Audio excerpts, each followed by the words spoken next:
The Rules Committee will come to order. We are here today because this president has thrown our democracy further into chaos.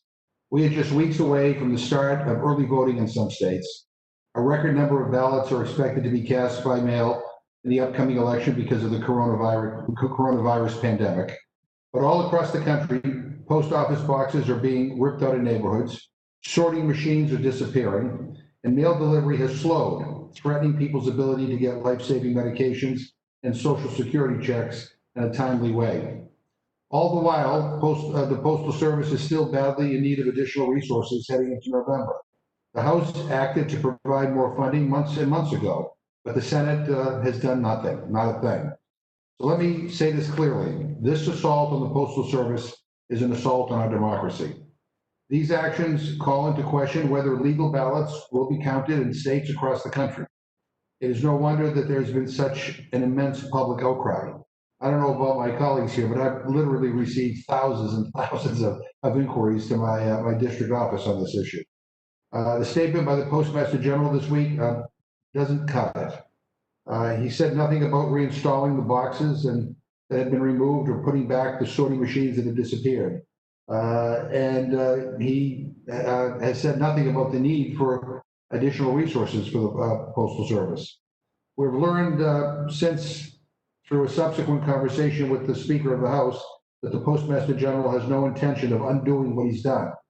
He doesn't plan on lifting a finger. But we cannot trust this administration, period. Despite the Postmaster General's pledge Tuesday to halt any more changes until after the election day, I read a disturbing report of a sorting machine being removed from a post office in Grand Rapids on Wednesday. As my colleagues know, Michigan is a state that was decided by roughly 10,000 votes in the last presidential campaign. Participation is only expected to increase this time. There is no rationale for making it tougher to count ballots, unless you want fewer ballots to count. We should be encouraging every eligible American to vote this November. But apparently the president believes that more people voting makes it less likely that he gets a second term. Now, I don't know if the president will win in November, but I do know this: every legal ballot should count, whether it's cast for Donald Trump, Joe Biden, or anyone else. That is why we're here today considering H.R. 8015, the Delivering for America Act.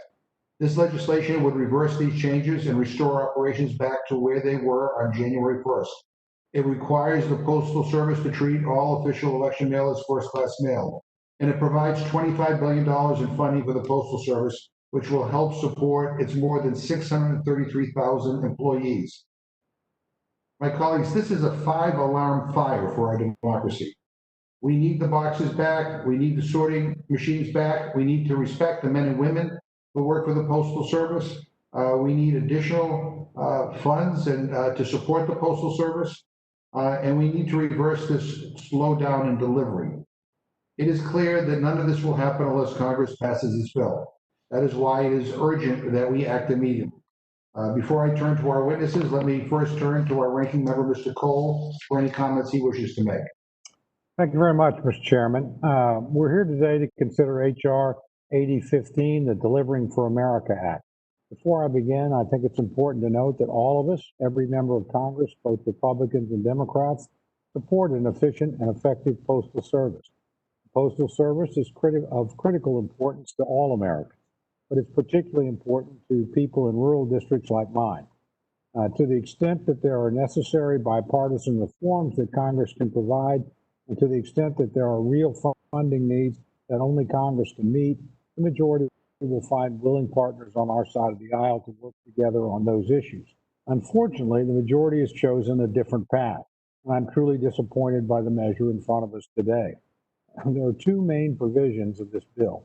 First, the bill blocks any changes to Postal Service operations that have been implemented since January 1st of this year, and it prohibits the Postal Service from implementing any further changes until after the 1st of next year, or after COVID-19 public health emergency ends, whichever is later. Second, the bill infuses the Postal Service with an additional $25 billion in emergency funding. This amount matches what was previously passed as part of the Democrats' Partisan Heroes Act earlier this summer, and it's on top of $10 billion in borrowing authority that was signed into law as part of the Bipartisan CARES Act this spring. Unfortunately, though I'm certainly supportive of a strong and efficient and effective postal service, this bill misses the mark in so many ways. And it will ultimately make it harder to improve operations and ensure that the Postal Service is set on a steady course in the future. Majority's actions today seem based on the concerns that the Postal Service is somehow in danger of immediate collapse or that it is somehow in danger of not being able to deliver election-related mail, including ballots. Neither of these theories is accurate, while there are long-term challenges at the Postal Service, and while the actions taken by Postmaster Louis DeJoy and his predecessors are intended to help address those challenges, the Postal Service has sufficient cash on hand to continue operating well into 2021. And Postmaster DeJoy has repeatedly said that the Postal Service can and will meet its obligations with respect to delivering election mail. Despite wild allegations to the contrary, there's simply no basis in fact to support the stated reasons why this legislation is needed.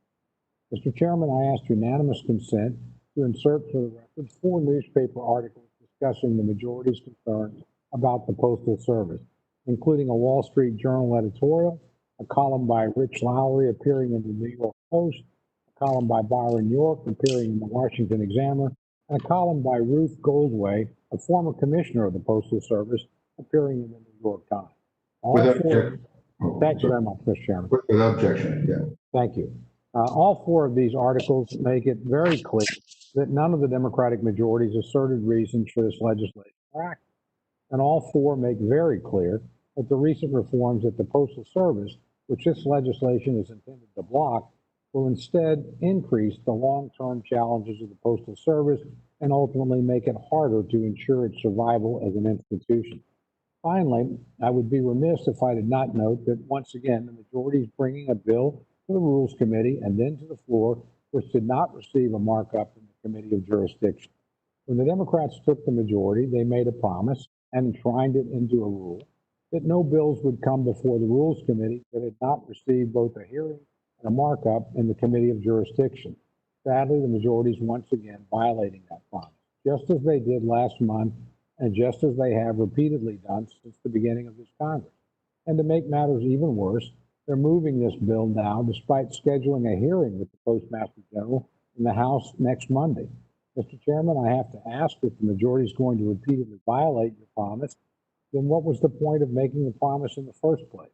This is especially so when you won't even wait to have all the facts presented to you before moving a bill.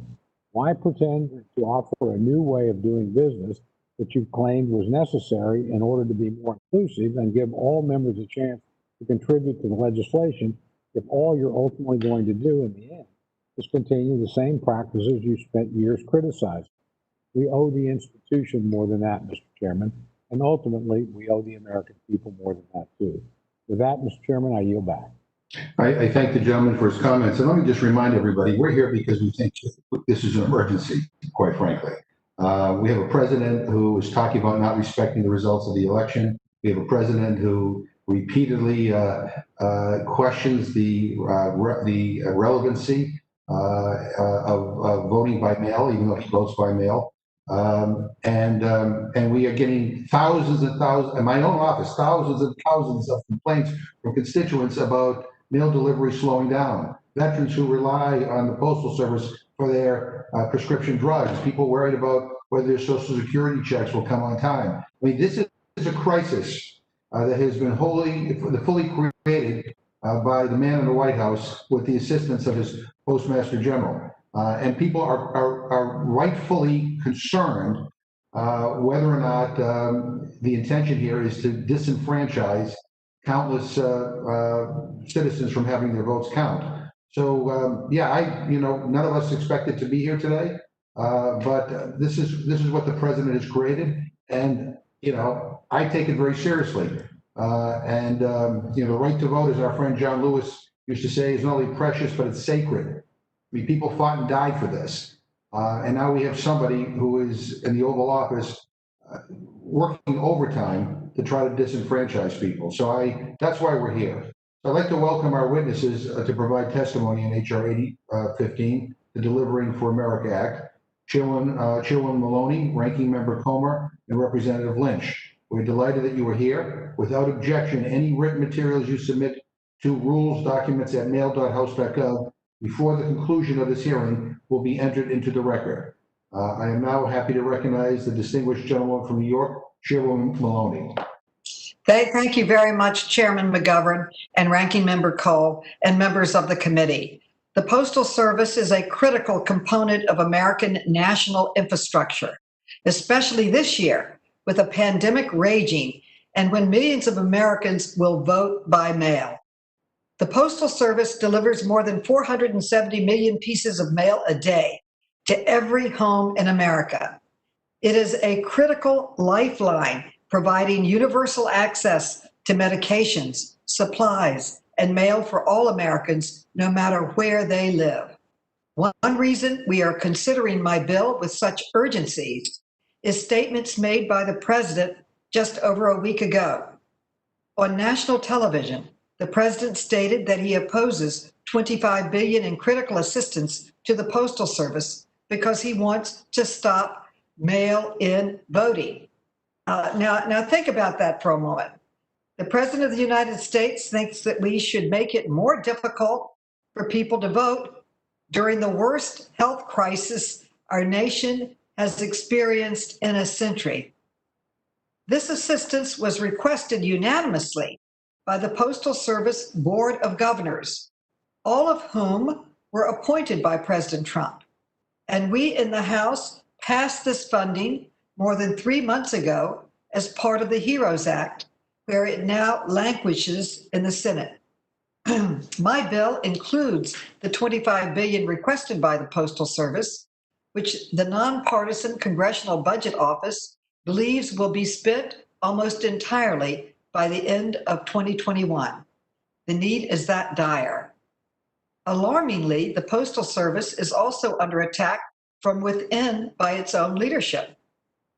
The President's new Postmaster General is using the lack of funding caused by the President to justify sweeping changes to the operations and organizational structure of the Postal Service.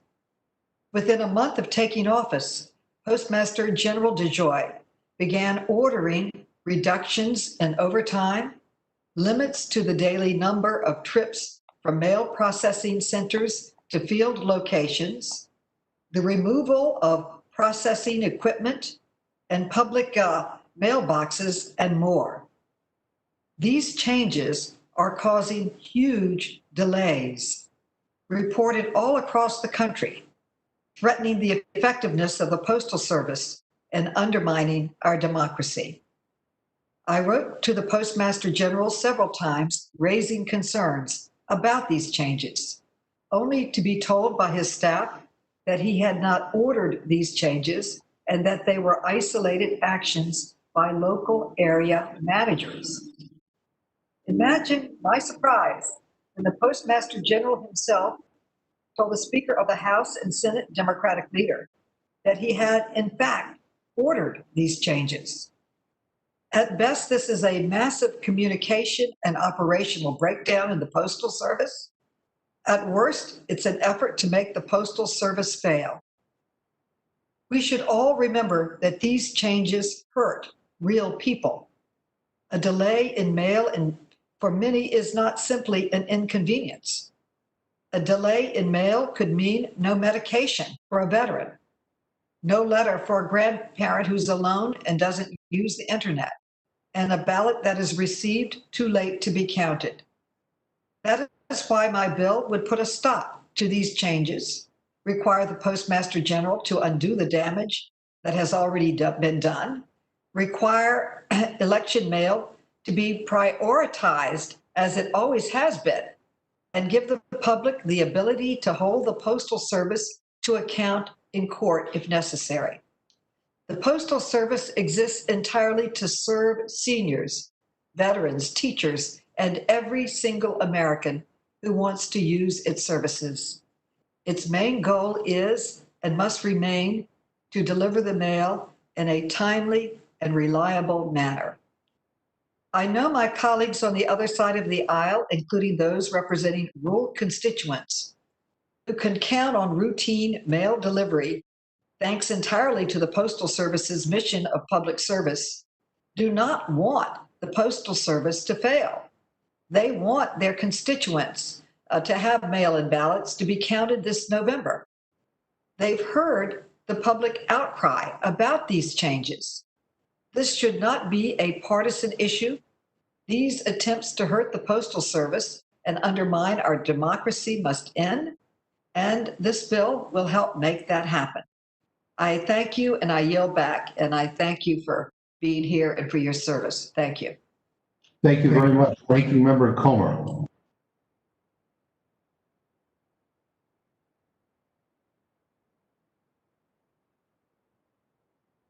I think you have to unmute, yeah. Chairman McGovern, Ranking Member Cole, good morning, and thank you all for being here. The Delivering for America Act does not deliver for all Americans, but it does favor Democrat-backed unions. In describing my opposition to this hastily cobbled together bill, I'd like to draw upon the rich trove of information gleaned from the Oversight Committee's Postal Service Oversight hearing. Oh, wait. Democrats are wanting to have the committee hearing on Monday after the vote on Saturday. Unfortunately, I do not have a time machine to take me to Monday, when the drafters of this bill will learn from the Postal Service itself whether their politically motivated crisis narrative is based in reality. This bill does nothing to help the Postal Service modernize and improve its services. In fact, it prevents the Postal Service from doing anything to address operational issues and subjects it to a never-ending stream of potential lawsuits. The foundation of this language is an absurd conspiracy theory that the new Postmaster General, in cahoots with President Trump, is undertaking some scheme to dismantle the Postal Service from the inside in order to prevent vote by mail. What predicated this? My Democratic colleagues will say it was the admission by the president he opposed Postal Service funding in order to block vote by mail funding.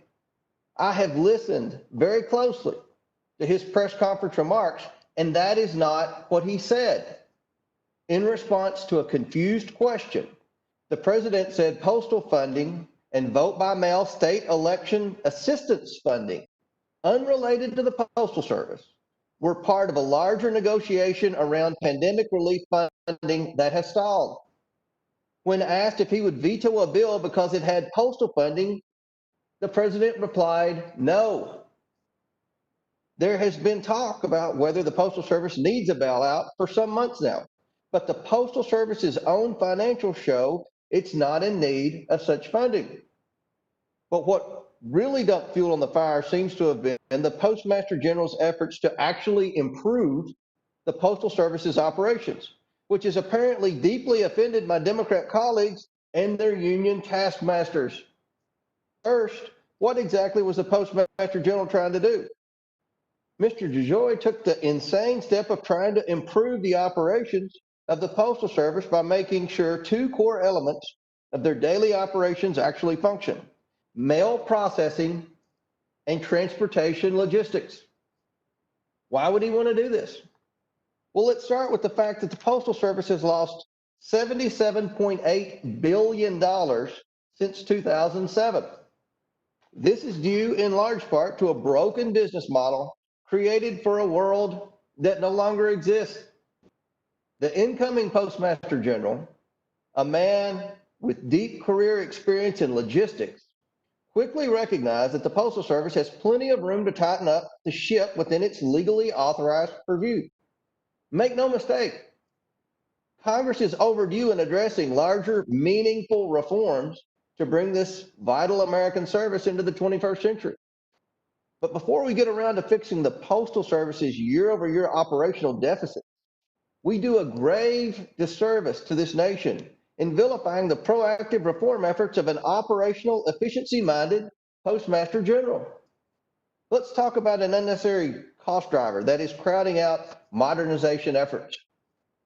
According to the Postal Inspector General, excessive unauthorized overtime, and additional transportation truck trips had become the accepted norm across this massive organization. In 2018 alone, the Postal Service's overtime costs increased to nearly $1.1 billion from the planned amount of $732 million, a 49% unplanned increase indicative of rampant processing delays. This overtime problem has gotten worse in 2019, which the Inspector General plans to document in a report to be released next week after our oversight hearing. How much did the Postal Service lose last year? $8.8 billion. It seems like you might want to try to do something about that. But no. Democrats with this bill, HR 8015, want to dump billions of tax dollars into a broken system that they are now handcuffing UPS to through the rest of the pandemic. Not just until after the election, through the rest of the pandemic. And what about all these disappearing mailboxes? All these sorting machines that are being removed and dismantled? That's part of a long-standing process of refurbishing and upgrading older, unsecure mailboxes and taking mailboxes from places where people do not use them because cities change over time and putting them in places where they do. This maintenance process is one of the many ways the Postal Service adjusts its infrastructure costs to match declining mail volumes.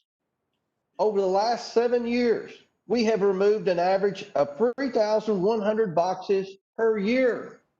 And get this, during the Obama years, the number of mailboxes declined by 12,000.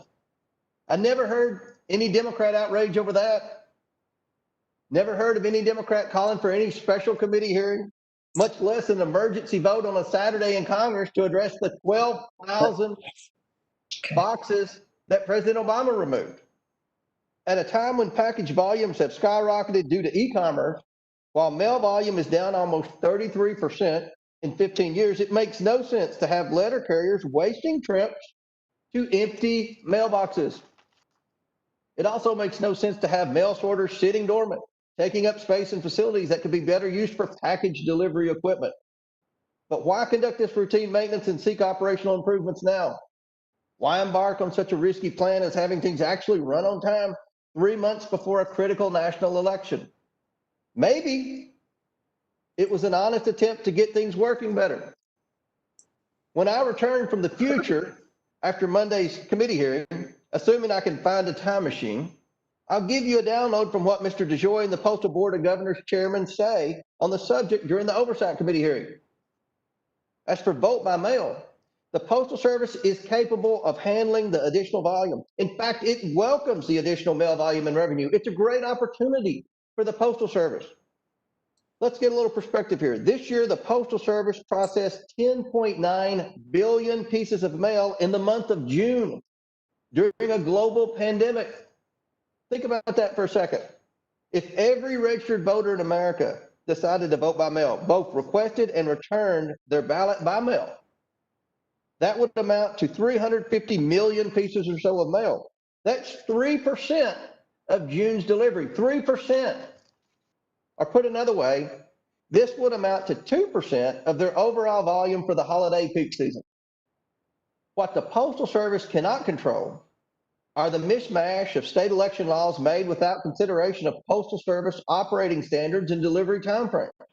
What the Postal Service cannot control are election offices completely ill-equipped to handle ballot printing, record keeping, and processing of vote by mail demand, increasing by several orders of magnitude.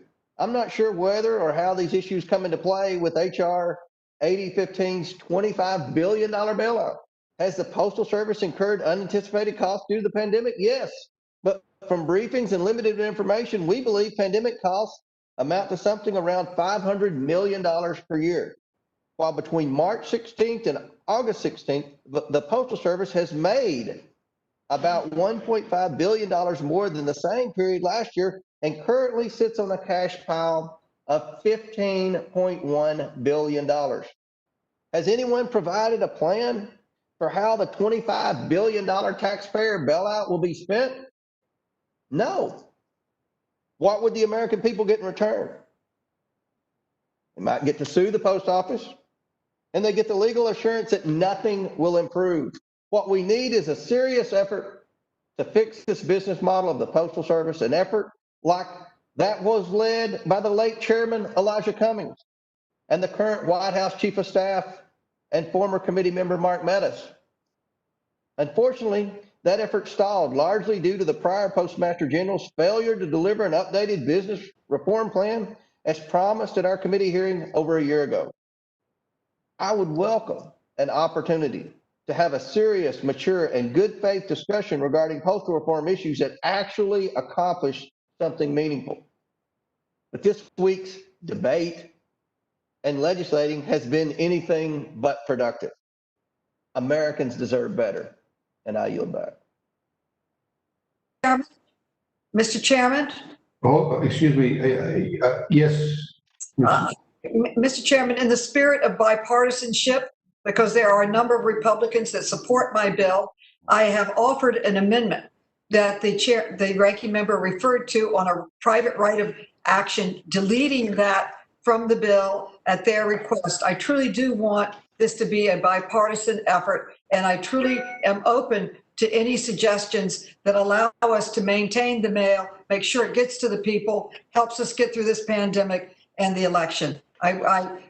Delivering the mail should be bipartisan, and I want to make sure that you know about this amendment, Mr. Chairman, and we're deleting it from the bill. Thank you. I yield back. Appreciate it. Mr. Chairman. Mr. Comer. I appreciate the amendment, and that's something that is a step in the right direction. Good. But in the sense of bipartisanship, I believe that we should have a committee hearing. I believe we should go through regular order. And at the very least, I would like to have a plan of where that $25 billion is going to be spent. Then I think we would be more willing to get some Republican support for the bill. Well, hopefully Republicans will support this bill, and we'll see. I hope so. Mr. Lynch. Thank you, Mr. Chairman. Can you hear me? Yes.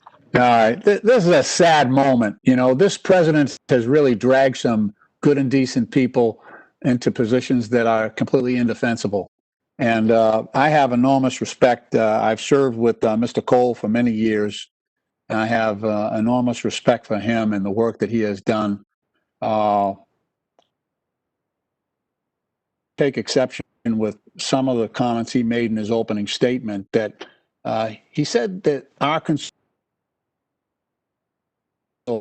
were based on wild allegations that had no basis in fact regarding the delivery of the mail.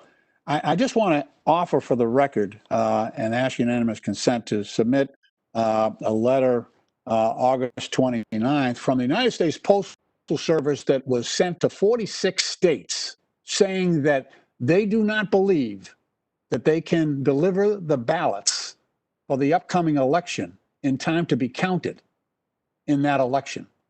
The letter is from the United States Postal Service. The post office has been operating for 230 years. They used to deliver by horse. And we've never had a letter like this sent out. Not during the First World War, not during the pandemic of 1918. During the First World War, Second World War, 9/11. We had direct attacks, anthrax attacks on the post office. This is the first time in 200 sent out a letter to states to say we cannot deliver the goddamn disgrace. And it makes me so sad that we have colleagues on the other side of the aisle saying there's no problem here and that this is something that has been drummed up. I just left the poll, and the standard delay on their mail, 5 days. So when it comes in, instead of going on the platform for 5 days before it goes out, you know what that means for the ripped out 3 Boston, 6 of those high-speed sorting machines an hour. 3 in Western Central Mass, where Jim McGovern represents.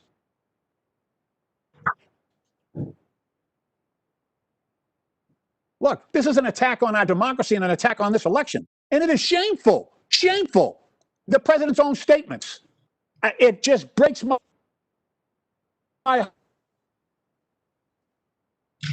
my colleagues on the other side of the aisle are defending this crap, this attack on our democracy. Look, Congress has a responsibility here. Not only Article 1, Section 8, Clause 7 that gives us responsibility to make sure that the mail is delivered, but also the United States Code that says delivery. That's the law. That's what we're required to do. That when voting by mail, that's a disgrace. It's a disgrace. Look, I'm in big support of Carolyn Maloney's Deliver for America Act. This will provide $25 billion. And you know what? I was one of the big four that Mr. Comer referred to. I was that for hours, and then we moved that bill out of committee unanimously in the House. We're going to shoot it down. The Republican Senate. It wasn't the former Postmaster General. She was all for the bill. She was supporting the bill, along with all of the postal. Well, I'd say 99% of the postal unions supported it. We had a few stragglers, but opposition. And this is just revisionist history. This is really a disgrace. That's all I can say. I ask that my colleagues support this bill. The $25 billion is a long time in coming. The post office operates on stamps offered by the federal government as well. But make no mistake, this Postmaster General ordered these machines to be ripped out. A lot of them have been discarded. They've been used for spare parts. They've been cannibalized. I've gone into the post office and talked to my clerks and my letter carriers and my mail handlers. This was not done to increase efficiency. Are you kidding me? Ripping out these machines and now you think that's efficient? This was not a reform effort. He never came to Congress and explained what he was doing. He didn't go to the postal unions that were doing this work. It was going on. The sporadic incidents until we got the information and we got complaints. The mail is piling up on the platforms. Shame on the Republicans. Shame on this president. Disgrace for doing this, attacking democracy. You know, I'm the chairman of the National Security Subcommittee. I spent a lot of time in Iraq and Afghanistan. Yeah. The common denominator there in those countries is a lack of respect for the rule of law, a lack of an independent judiciary,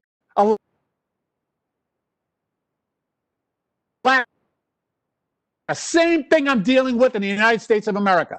I was elected on September 11th, 2000. I feel today that our country was safer and democracy was safer on 9/11, the day of the attacks, than I do today. When we had those attacks, America came together, Democrats and Republicans, and the threat was together, like Americans do. Today, the greatest threat to democracy is sitting in the White House. And he's got a bunch of henchmen in the Republican Party that are defending him. And that is truly disgraceful. And history will hold you responsible. Colleagues to vote in favor of this bill. Do the right thing. Thank you. I know some Republicans will. I yield back. Thank you. Thank you very much. Thank you all for your testimony. Let me just say a couple of things. The issue of the $25 billion has been brought up a number of times, and I just want to state for the record that the Postal Service Congress, and that request was the Board of Governors, who were all appointed by President Trump. There is by May 5th, 26 House Republicans sent a letter calling on Majority Leader McConnell and Treasury Secretary Mnuchin to support a public service appropriation of at least $25 billion to the Postal by the pandemic. Now, although they sent the letter 3 months on May 5th, 2020, President Trump and Leader McConnell have refused to support it. And I mean, that's what Mr. Comer mentioned, why we also concerned about some of President Trump's statements. Well, last week, President Trump said in response to our efforts to fund the post office, and I quote, "They need that money in order to have the post office work so it can take all," end quote. Who made the connection between the post office funding and mail-in voting. So yeah, we are concerned. It's not, and by the way, it's not just Democrats that are concerned. It's Republicans and independents and unenrolled voters all across the country. I also just want to say for the record that the Postal Service is a service. It's a public good. It is not a for-profit business. It's not the Trump.org. It is something we provide. And as Mr. and Chairwoman Maloney, I mean, coming under threat right now is really disturbing. I was listening to a little bit of the Senate hearing, and Mr. DeJoy, the postman, to releasing publicly the analysis that he has implemented. He no idea any rationale as to why he is making these changes. So we are in a highly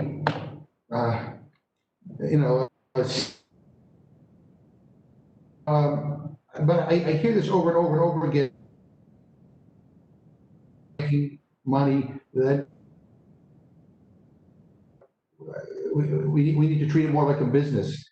But as I said, it's an essential service for taxpayers, because by your logic, do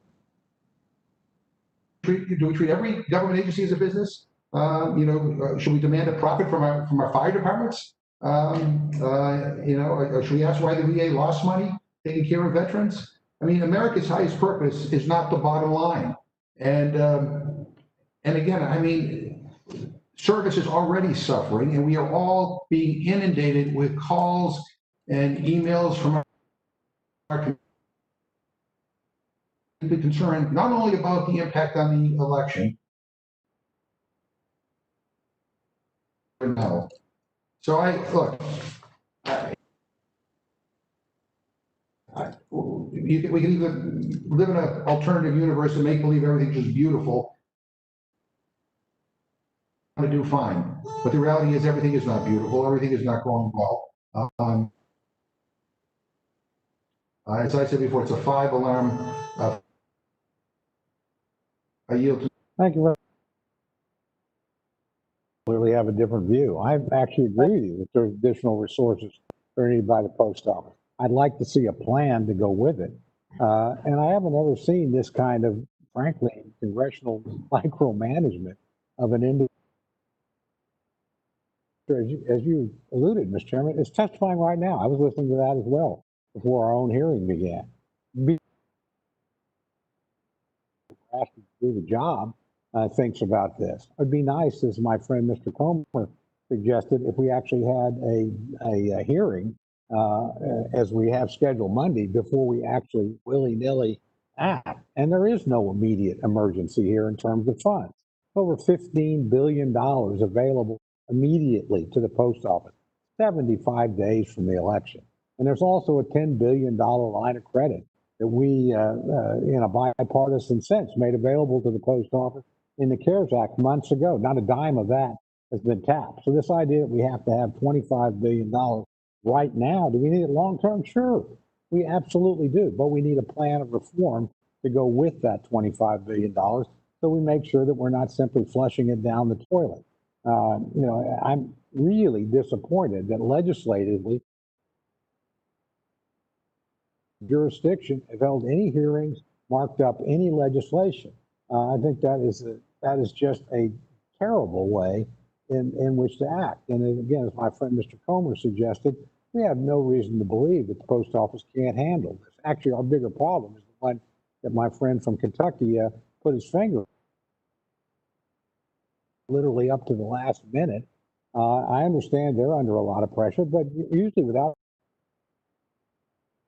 whether or not they can actually meet the artificial deadlines that are being set forward in ever-changing state legislation. So, begin my concern is real. I look at the 11 prohibitions and directives and everything that allows the Postal Service to make operational changes. It would their own workers. Mr. Comer, under H.R. 8015, would the USPS maintain their current operational authority to review employee availability as a result?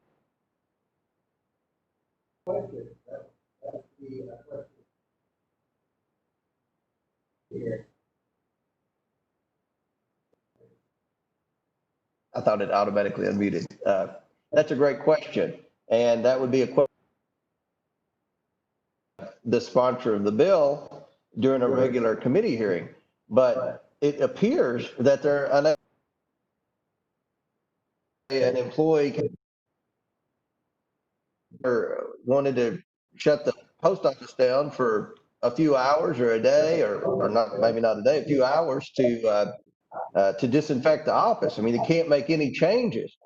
And looks to me like that's pretty irresponsible. Huge congressional overreach here. Yeah, I think that's a point worth making again. So let me just ask you very specifically, is the specific provisions in H.R. 8015 ensure the Postal Service shut down a postal facility temporarily just to be clean for COVID-19? Right. They can allow that? To our knowledge, no, they're not. They would not be able to do that. And let me add, I don't think that's the intention of our friends. I think they would want to shut down a postal, facility where they're going to legislate in haste. And I want to begin where my friend Mr. Comer did as well, and applaud you for the amendment that you just offered to remove the right to sue the post office. That wasn't in your original legislation at all. Can you tell me how it got added to your bill? There was, Madam Chair? pardon me? Okay, I couldn't hear you for a second. I can now. Thank you. First of all, I really must respond that we moved forward, or rather I drafted the original bill in response to the actions that were taking place across the country. A slogan that's enshrined in our country. I also want to say very clearly that this is bipartisan. We have some Republicans on the bill. And I do want to put into received from 26 members of the House that are members of the Republican McCarthy to move forward. That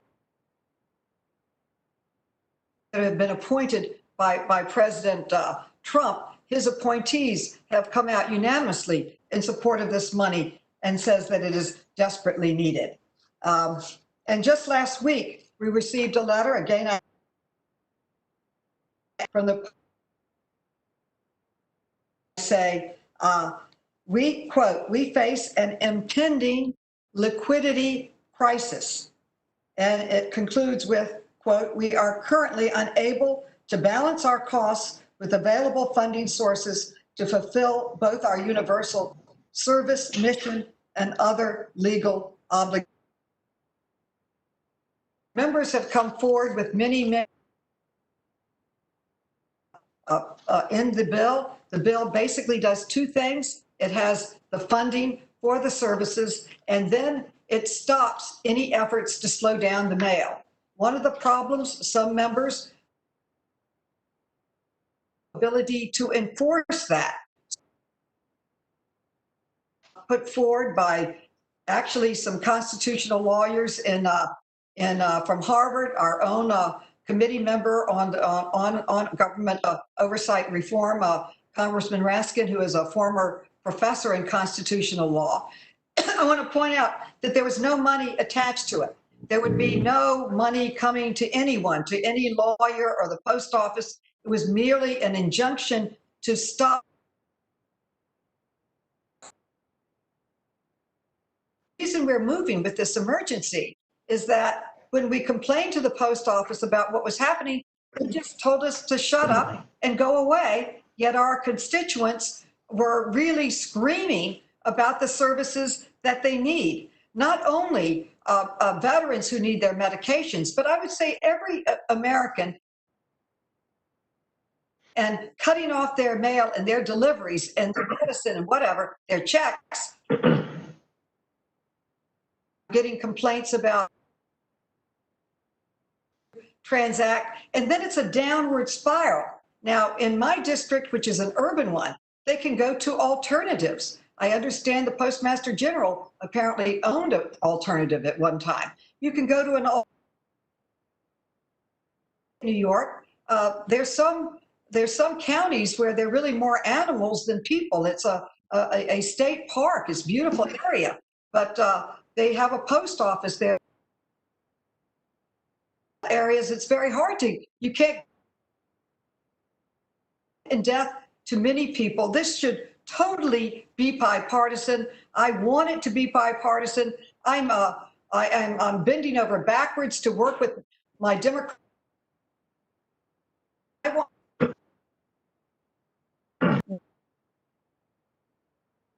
a constitutional scholar on this subject, has taught it and is a resident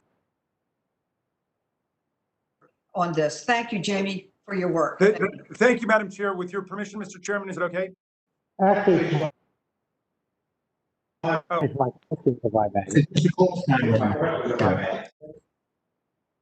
Mr. Chairman, if I could comment, recommend with your permission as well.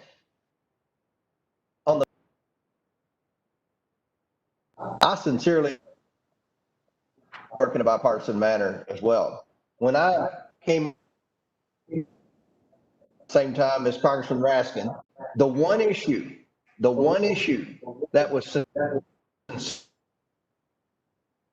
was postal reform. Elijah Cummings and Mark Meadows sincerely worked together to try to pass. Cummings would think right now, without even having a committee hearing on it, appropriating $25 billion, not having a simple idea of roughly where a pin is going to make the post office more efficient. And with respect to the letter, the bipartisan letter, that That was when everyone assumed the worst. That was before postages and package revenue is in a lot better shape today than they thought they would be at the onset of the pandemic. So those are 2 points I wanted to make. But I would love to be bipartisan. And I'll be honest, and I'll conclude with this. This isn't going to be bipartisan with the tone that Congressman Lynch just said. I mean, his opening statement was just an example. Another conspiracy theory like Russia, like Ukraine.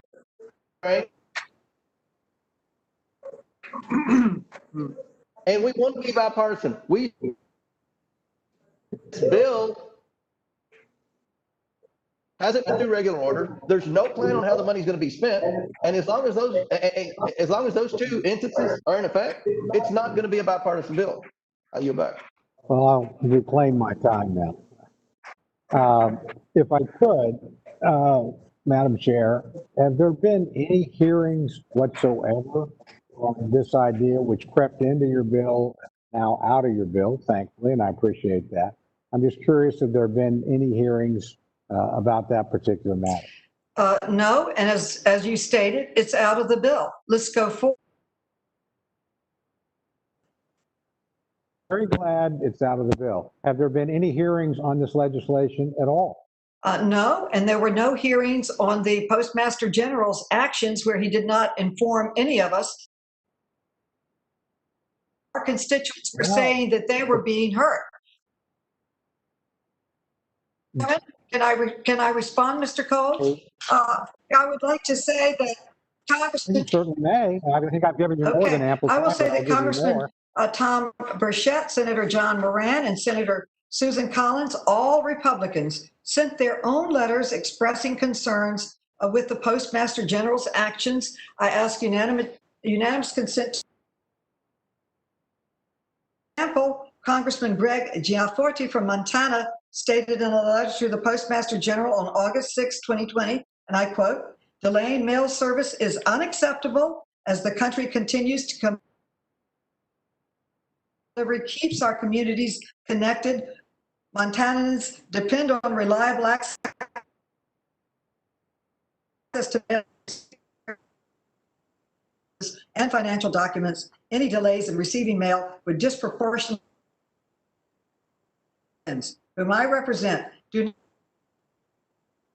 quote." And I have numerous others. Republican Senator from Missouri, Josh Hawley. He also quoted opposing the delay of mail, stating, and I quote, "Reforms. There need to be cost savings. That's fine, but they cannot compromise the efficient delivery to rural Missouri." And one of you mentioned that DeJoy, in his statement before the Senate today, said that he is not going to give us the criteria or information that he used that moved him to make these decisions, nor was he going to where he is going forward. That's a quote that I heard right now. So I'd like to put this out in, you say this was done in this is not true at all. The language of my bill in it more than 3 months ago on the HEROES Act, which included the $25 billion in the bill that is of delivering for America. President and Leader McConnell have refused to support. In terms of other provisions, we're simply returning were in place before the Postmaster General changes. He never talked to anyone, he just did it. So we had to act to try to get him to stop because we asked him to stop and he wouldn't. And these previous standards have ensured timely delivery for decades. They were developed over years of public input, consultation with Congress, and oversight. It is the Postmaster General who is not following regular order. He is making his moves in secret without adequate consultation from Congress. the Board of Governors, or the Postal Regulatory. My bill does is say stop, because he wouldn't. Democrats asked him to stop with destructive actions in the middle of a pandemic. Thousands of American lives. And I will say many postal workers have been, I've told it, there's been at least 40,000 postal workers who have been struck with COVID, have had to leave work or not been able to work because they have been sick as an essential worker on the front lines delivering mail and answering people's concerns. And all our bill does is say stop. And we worked with both Democrats and Republicans on this bill, as well as multiple postal stakeholders. The bill was introduced nearly 2 weeks ago. All of you have copies of it online. And unfortunately, the Postmaster General's actions and delays have caused demand action now. I must tell you, I have never seen this body, our Congress, called in for an emergency meeting like this before. And it's because the Postal Service is an essential service, which is, to many people, life and death, getting their mail, getting their medicines, they're helping them conduct their lives. Most of America is under quarantine. Most of America out of their apartments is the Postal Service. And when that was Madam Chair, I think I've got your I answer. yield back. I could talk all day on it. I have a lot to get off my chest. All the complaints I've heard from my own I have constituents. one question. I have a question I want to put to both of you. Has there been a hearing on your bill? That's what I asked. Yes or no? Now the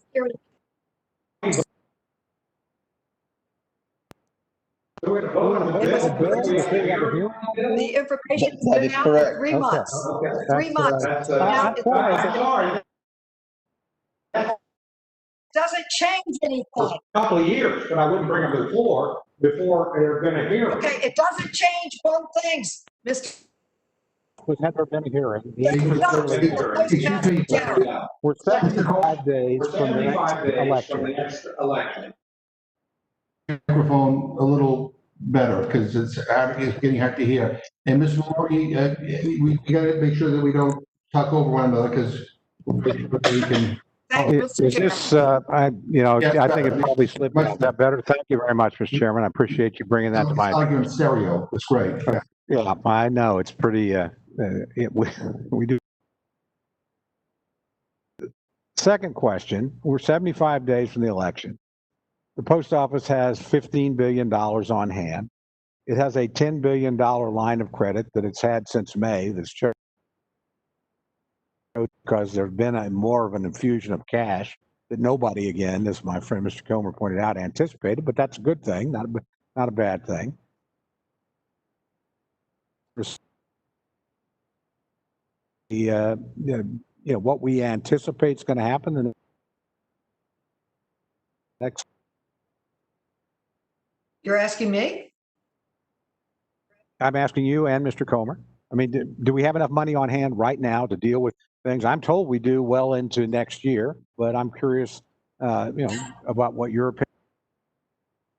opinion. Board of Governors that is appointed by a Republican president have unanimously voted for the $25 billion to make up for the loss due to COVID. In fact, they voted for $75 billion.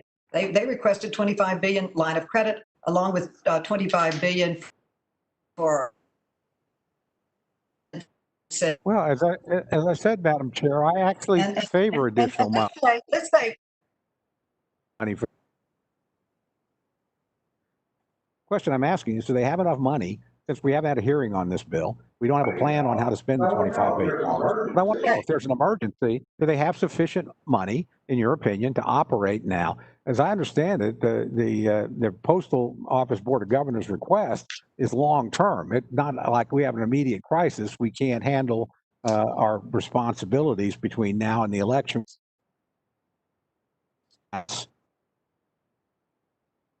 deal with the challenges they have. I'd say if the post office, the mail right now, if what we are seeing are these kinds of delays across the country, Okay, I'd thank say you. they That's desperately it. need the money. I'd like, you said they need the money. Postal service funding delays. You've answered my question. I'd like to answer Mr. Comer's. Postal Union says delays. Man can't get his heart medication. I These are appreciate headlines that. across the nation. Go to my website, Mr. headlines Chairman. across the nation. People can't. Look, I We need tried to get the Madam funding there. Chair, We need to that's get fine. it. You've answered my question. I'd like to ask Mr. Comer if he thinks they have sufficient money to handle their obligations between now and the election, frankly, in the next year. That's a great question. And the answer is yes, they have sufficient money. The postmaster just testified to that in the Senate hearing that's taking place now. The post office has $15.1 billion cash on hand as we speak. They also have $10 billion line of credit that we all voted for in the CARES Act that they haven't tapped into. They have $25 billion cash on hand. And the president and the postmaster has said they can handle that is percentage of a normal daily volume in the postal service. They have the capacity. A couple of other things, if I may, the Senator Haley and Giaforte statement that the chairwoman referenced program started. I just wonder if the chairwoman has any idea if the post offices in Montana, Missouri were even involved. I would say the answer to that is no, because these are the sorts of things that you find out in a good, thorough committee hearing. Thank both of you very much. Very fulsome answers. I appreciate it. And Chairman, with that, I yield back.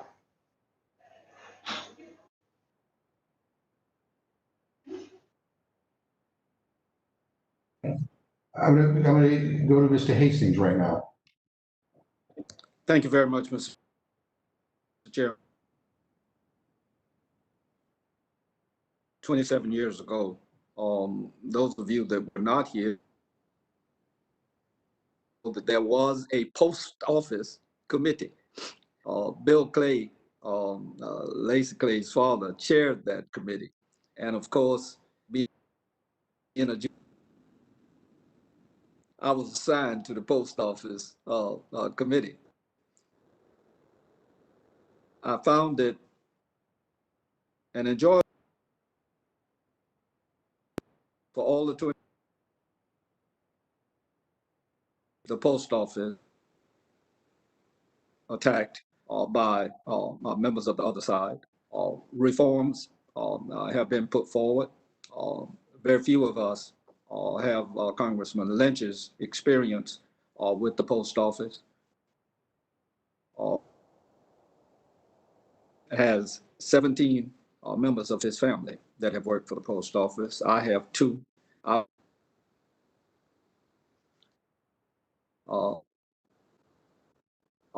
And I raised that for the reason that in all those 27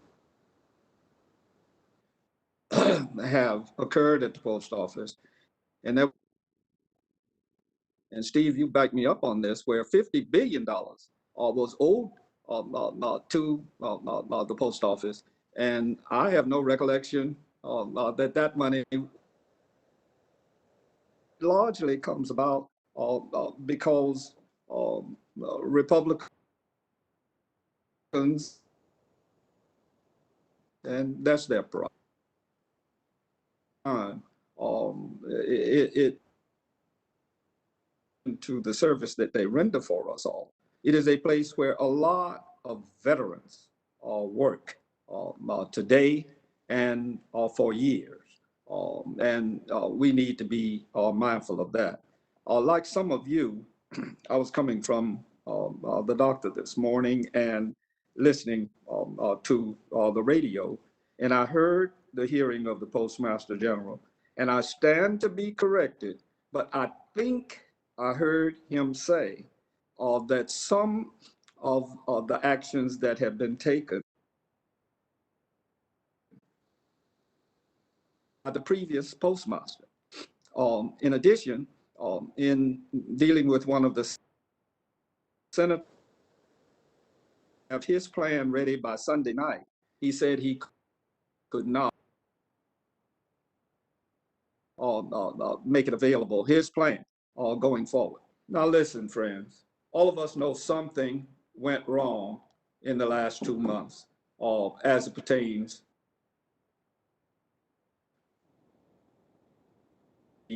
voted home balloting. And a lot of this is raised. I mean, you go around and you criticize people day before yesterday, and their stock went down 4%.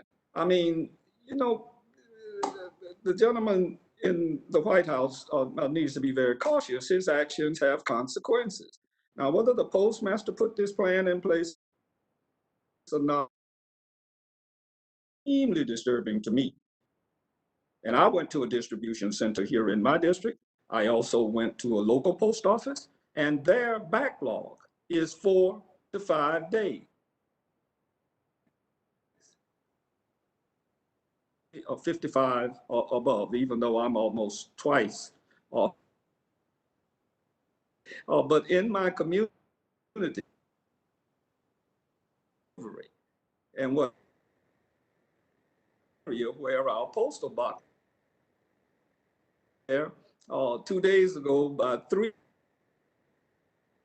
were nice to me, but complaining about how in the last month, the mail has been slower coming in. And I have witnessed that as well. Well, if that went forward, then we would have election problems.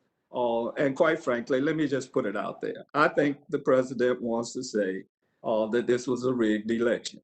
I think he's going to say that even knowing that the results would be respects, at least as far as the popular vote is concerned. Let me end by saying what really, really got to me, and I don't know about you all. At the distribution center,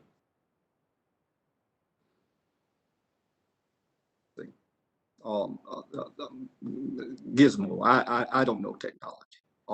I hadn't been inside a distribution center in maybe a decade.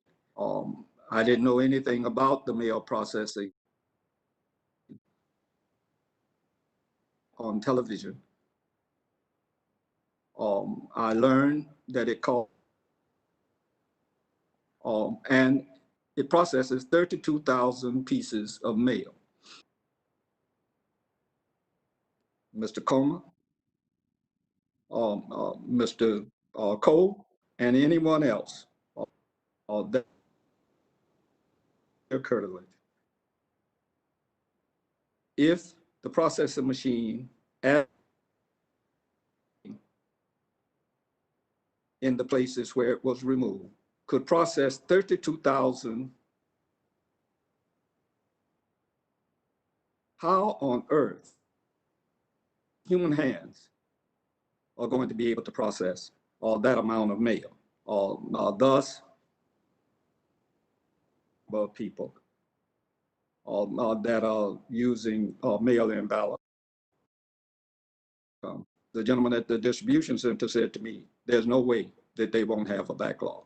The supervisors of elections in a variety of states have made adjustment, or may not, or be good enough. One final thing, and I would say this particularly to Mr. Comer. The complaint about the regular order, Mr. Woodall, who can't respond, I'm told, on the call today, and I have spent a lot of time talking about regular order, as has Mr. Cole, Mr. Burgess, and Ms. Lesko, and all of the Democrats. But when it becomes necessary, when actions are being taken that affect our constituents and affect something as important have to undertake to do things. Now, the reason it was done this way for the Saturday Democratic and Republican conventions, we all know that we have scheduling the final days of the appropriation process.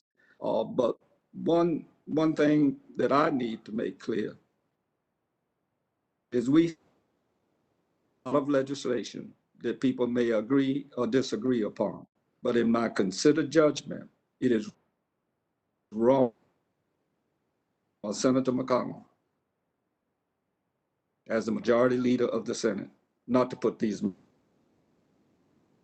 people's will be the dictating term. I thank you all. I apologize for the length of time that I took. Thank you. With Alcee setting the tone for me, I can't resist it. And we do often come together in August to put together things that are of common concern. And as Mr.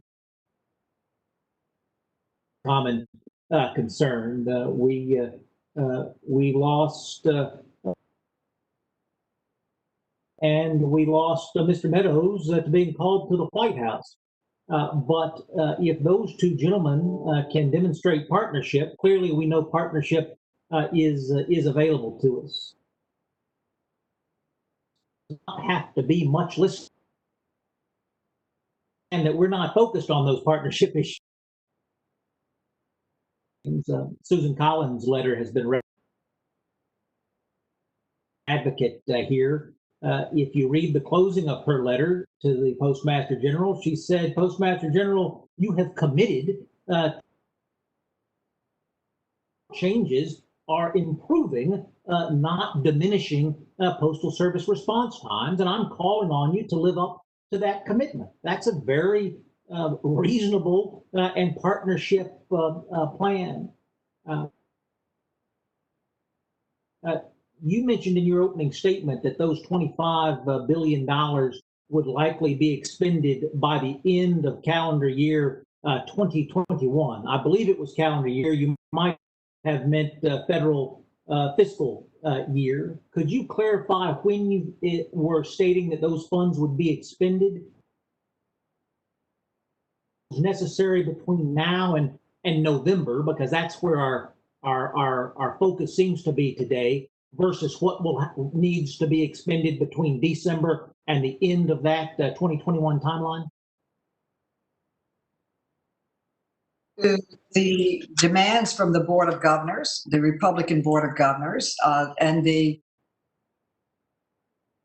Postal Service and others that say that they are in a dire shape and need these monies. I'm not running the post office, but this was a bipartisan effort by many of us, including 25 members of the Republican Party, to get the money to the post office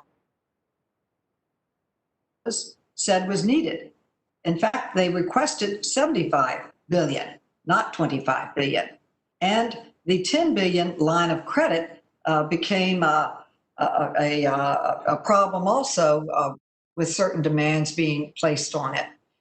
So basically, we should come together in a bipartisan way,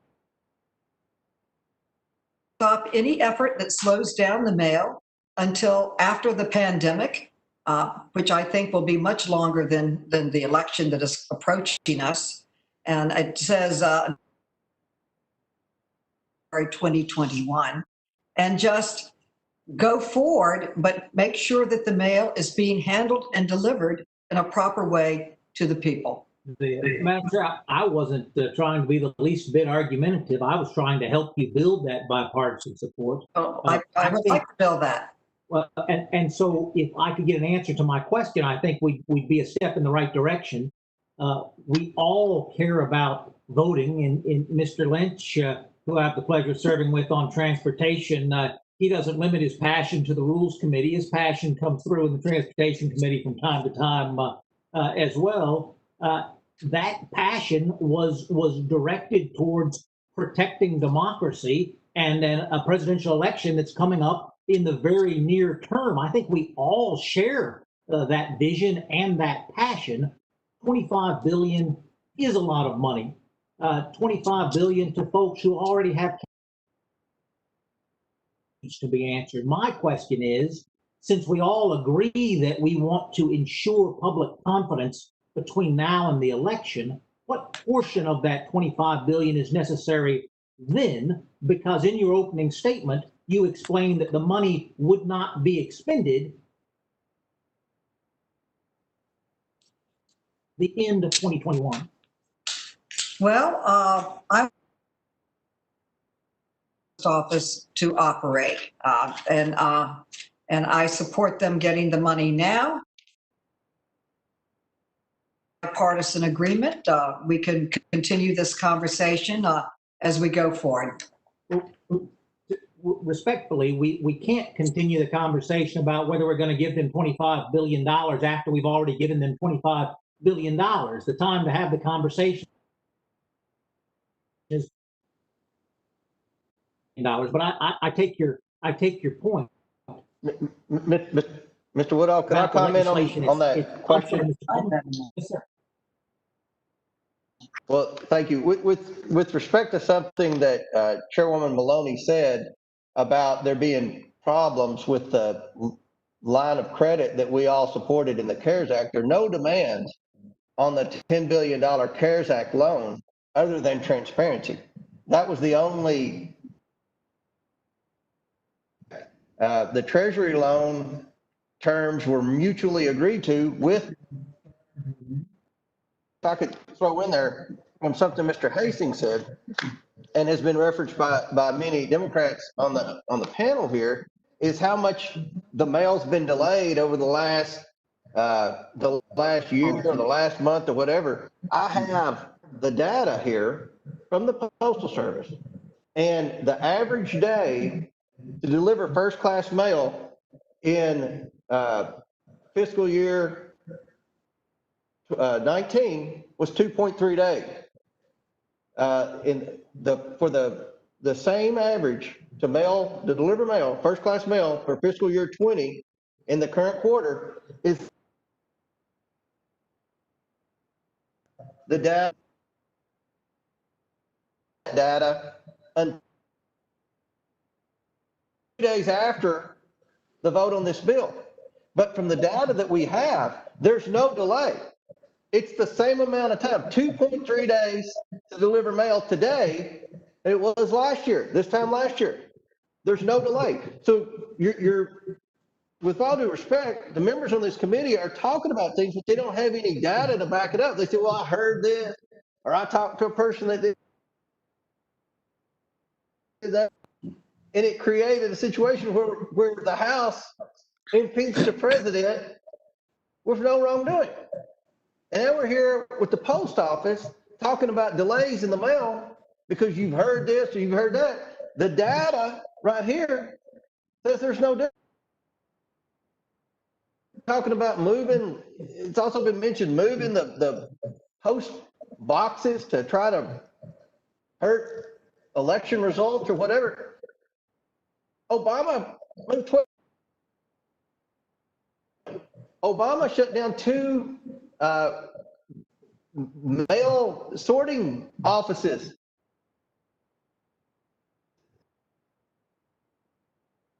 So this is something that's the data, Mr. Woodall. The length of time for mail delivery today, quarter last year. But again, we'll get the data for July and August after this committee hearing. I yield back. Well, I think that's the nature of the manufactured crisis that you've heard discussed. The chairman. Be happy to yield my Point of clarification. Yeah, Mr. Coe, are you implying that there is no delay in mail right now? I mean, I'm getting inundated with calls right now, and you're telling me that there's no delay? I've been getting calls on delays in the mail for 20 years when I was a state representative in Frankfurt. The data here, the data shows for the quarter fiscal year Q3 19,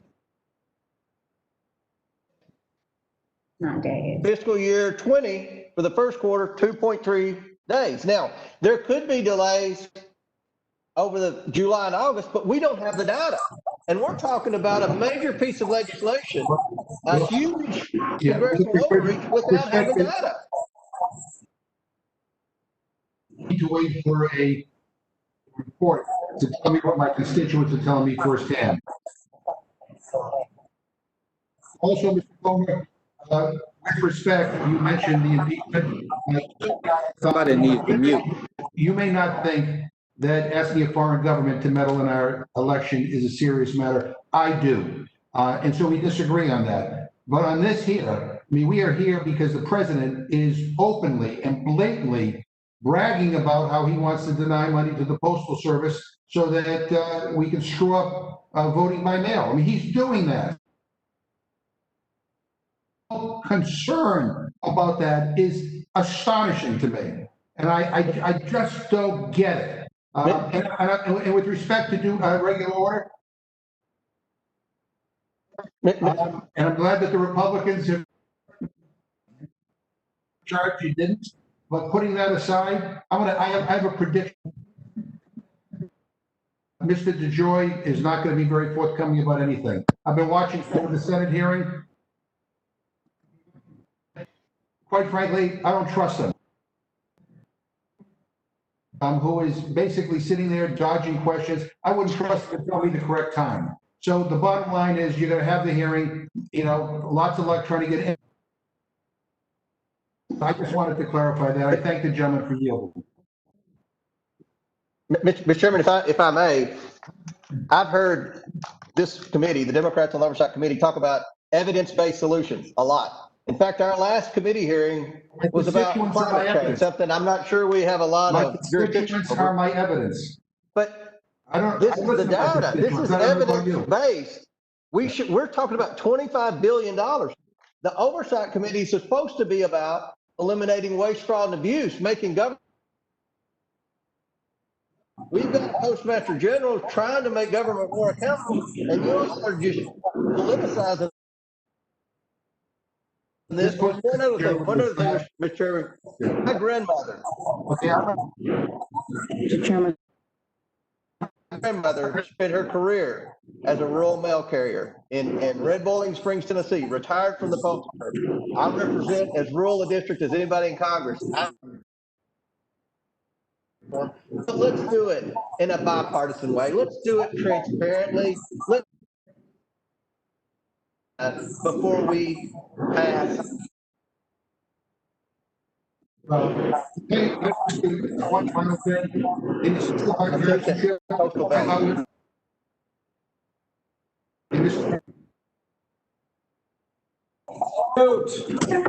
Yeah.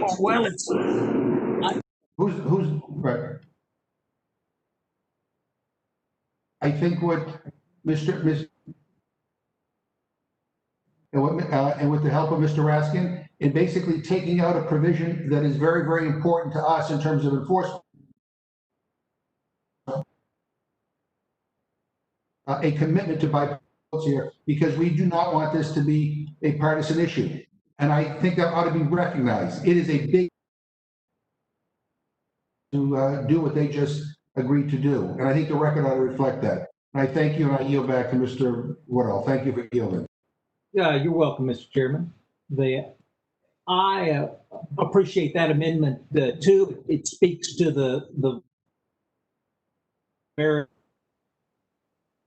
of legislative drafting when regular order is not about what I see in the Rules Committee at the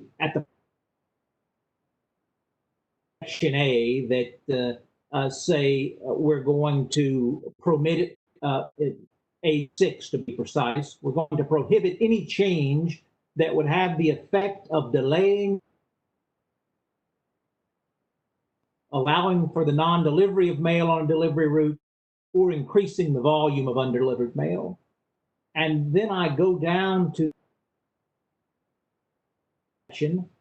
where it says election mail is to be processed and cleared from any postal facility or post office on the same day that it is received. I absolutely support that desire to move election mail quickly. I'm wondering what my Postal Service employees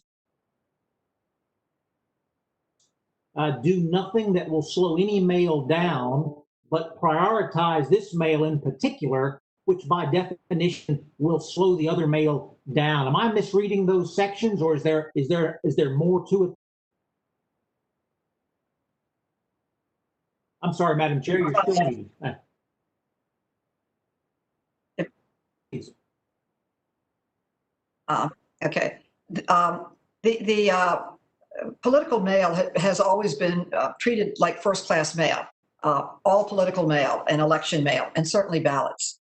There was a decision by the Postmaster General not to treat election ballots as first-class mail.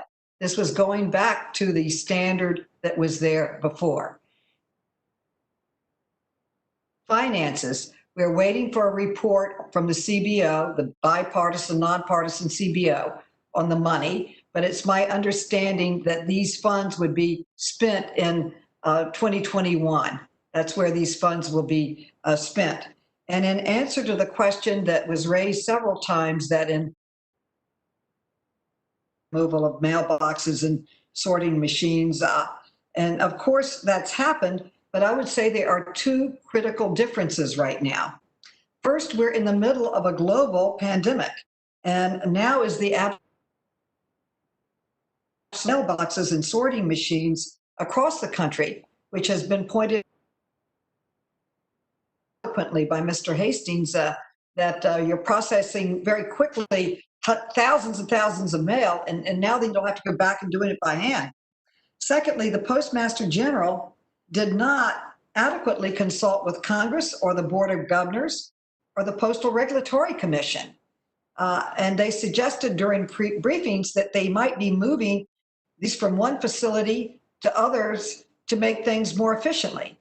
But they never told us that they would be eliminating this many sorting machines in the country, that they're throwing them into dumpsters, they're cannibalizing their parts, and I'm being told that in some facilities they look like they're there, but they make them so they cannot function. So that's why we need this legislation, to make sure that there is no slowing down of the mail, which we are seeing now. And do we have an absolute report across the country?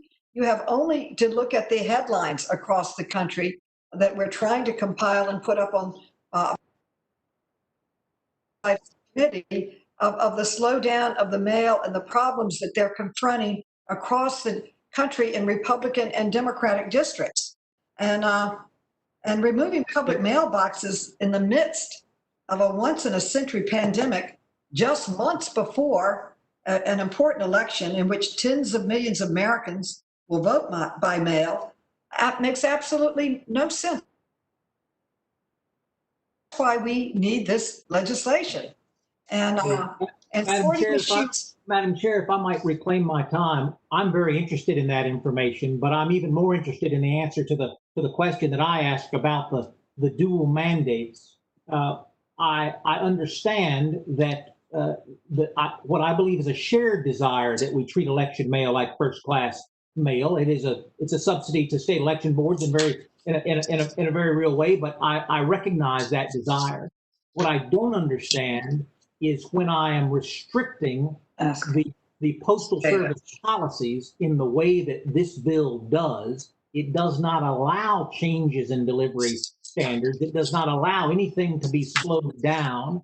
And so I'm confused about how I can have a mandate to speed things up on the one hand without a reciprocal requirement that something else be of a lower priority at the same time. Maybe there's a massive hiring going on. Maybe it is, as Mr. Comer described, just a rounding error on the total deliveries that not going to be any problem at all because the Postal Service is doing everything just fine already. I'm not sure, but as I read the language, I have this concern, and I was hoping you could address it for me. Well, I think there's one thing that we can be absolutely sure about. And one thing, one thing that we're sure about is that they have taken the machinery out. They have told the trucks not to deliver the mail, but to only do one run a day. Madam Chair, I can say, and respectfully okay, reclaiming my time. okay. May I use the words of the Postmaster General then? Well, I wish you would not. Were not running the post office, and so you couldn't be held responsible for those. About the legislative language that you wrote that you are responsible for, and I just wanted to get an answer to that. Okay, my bill sets a floor, not a ceiling. It requires the Postmaster General to return to the standards in place all these sweeping changes. As I'm sure the gentleman knows, the rules of statutory provision prevails. And if there are changes that would not cause these delays, and if the Postmaster General consults with all the relevant stakeholders, then improvements that increase efficiency, I support, everybody supports, and mail times would be allowed. Anything that improves efficiency, we're for. And if you would like to add clarifying language that says that even more, we believe it says that. But if you want it to make it even clearer and say anything that increases efficiency and mail times will be allowed, I would accept that bipartisan amendment. And the bill clearly states in Section 2A that the Postal Service may not implement any change or inefficient services. Now, one of the reasons for this one of the reasons for the need for this and why many Republicans and Democrats feel so serious questions about whether we can rely on the representations from the Postmaster General. On Tuesday, he said he was suspending his changes. Less than 24 hours later, he started peddling. He said he would and mail boxes back.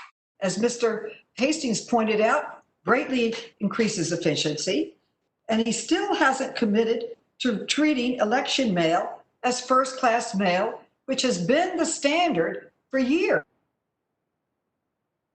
People an ability, and one of the reasons that we wanted the right to action was to give people the ability across the country, since we can't manage it, it has to be managed by the people in their communities and the post office.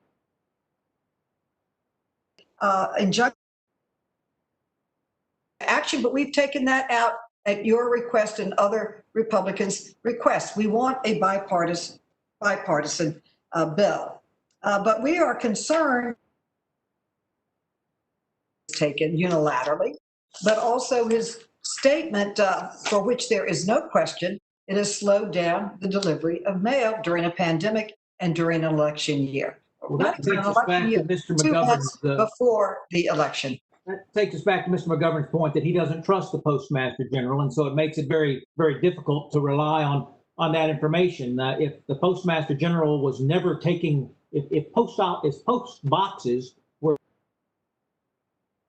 removed for normal business reasons, as thousands upon thousands have been each and every year, then he, of course, wouldn't put those back because they weren't taken down for any nefarious purpose. They were taken down in the normal course of business. But Mr. Comer, I'll close with you. Mr. Woodall, they don't know if the changes that the Postmaster General made will be efficient or not. They could make the post office much more efficient, and they could possibly make mail delivery quicker. We don't know that. Will the gentleman yield? Because we do know that. The data shows nothing has changed. This is a manufactured crisis that the people in Congress that do not like President Trump are using this week to try to hurt the president.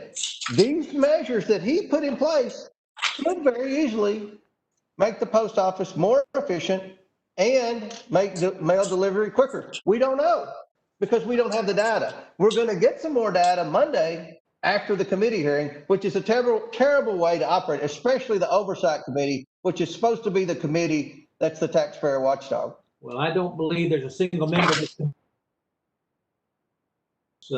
improve and not get worse. So I will close on that note of agreement, Mr. Chairman. I will yield back. I saw Mr. Lynch wanted to respond. He had his hand up. I'm sorry, Mr. Lynch.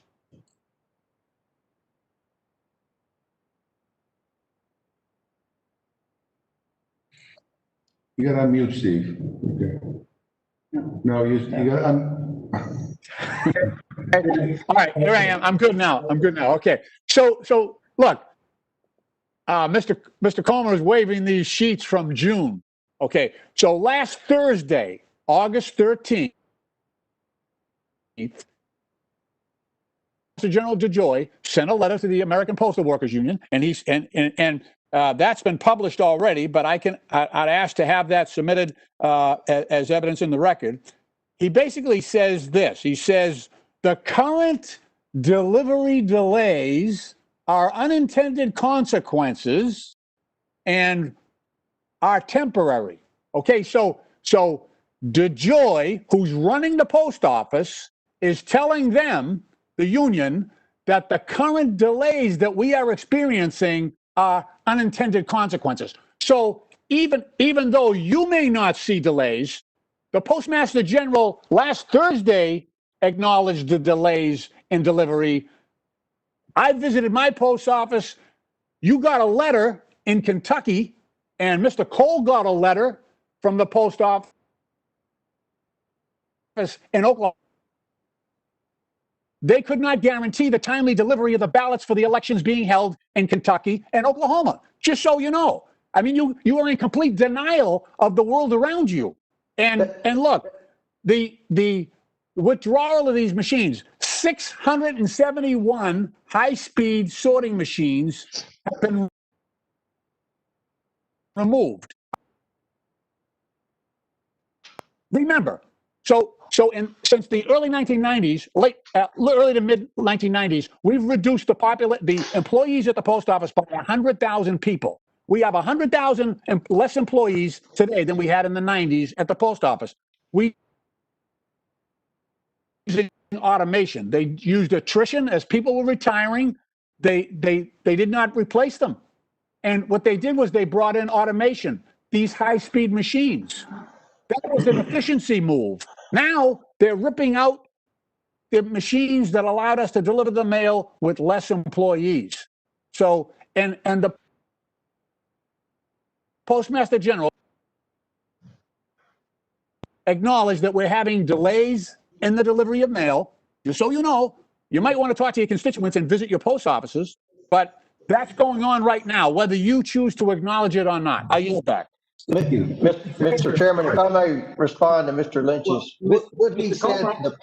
Mr. Comer, I don't think you should have to. It's on my time. I feel like I should correct the misunderstandings on my time. Mr. Lynch's facts may all be correct, but his characterization of the Comer testimony was not. Got the very best data that has been put out. And on Monday, we may get even better data that's going to confirm exactly what Mr. Lynch is saying right now.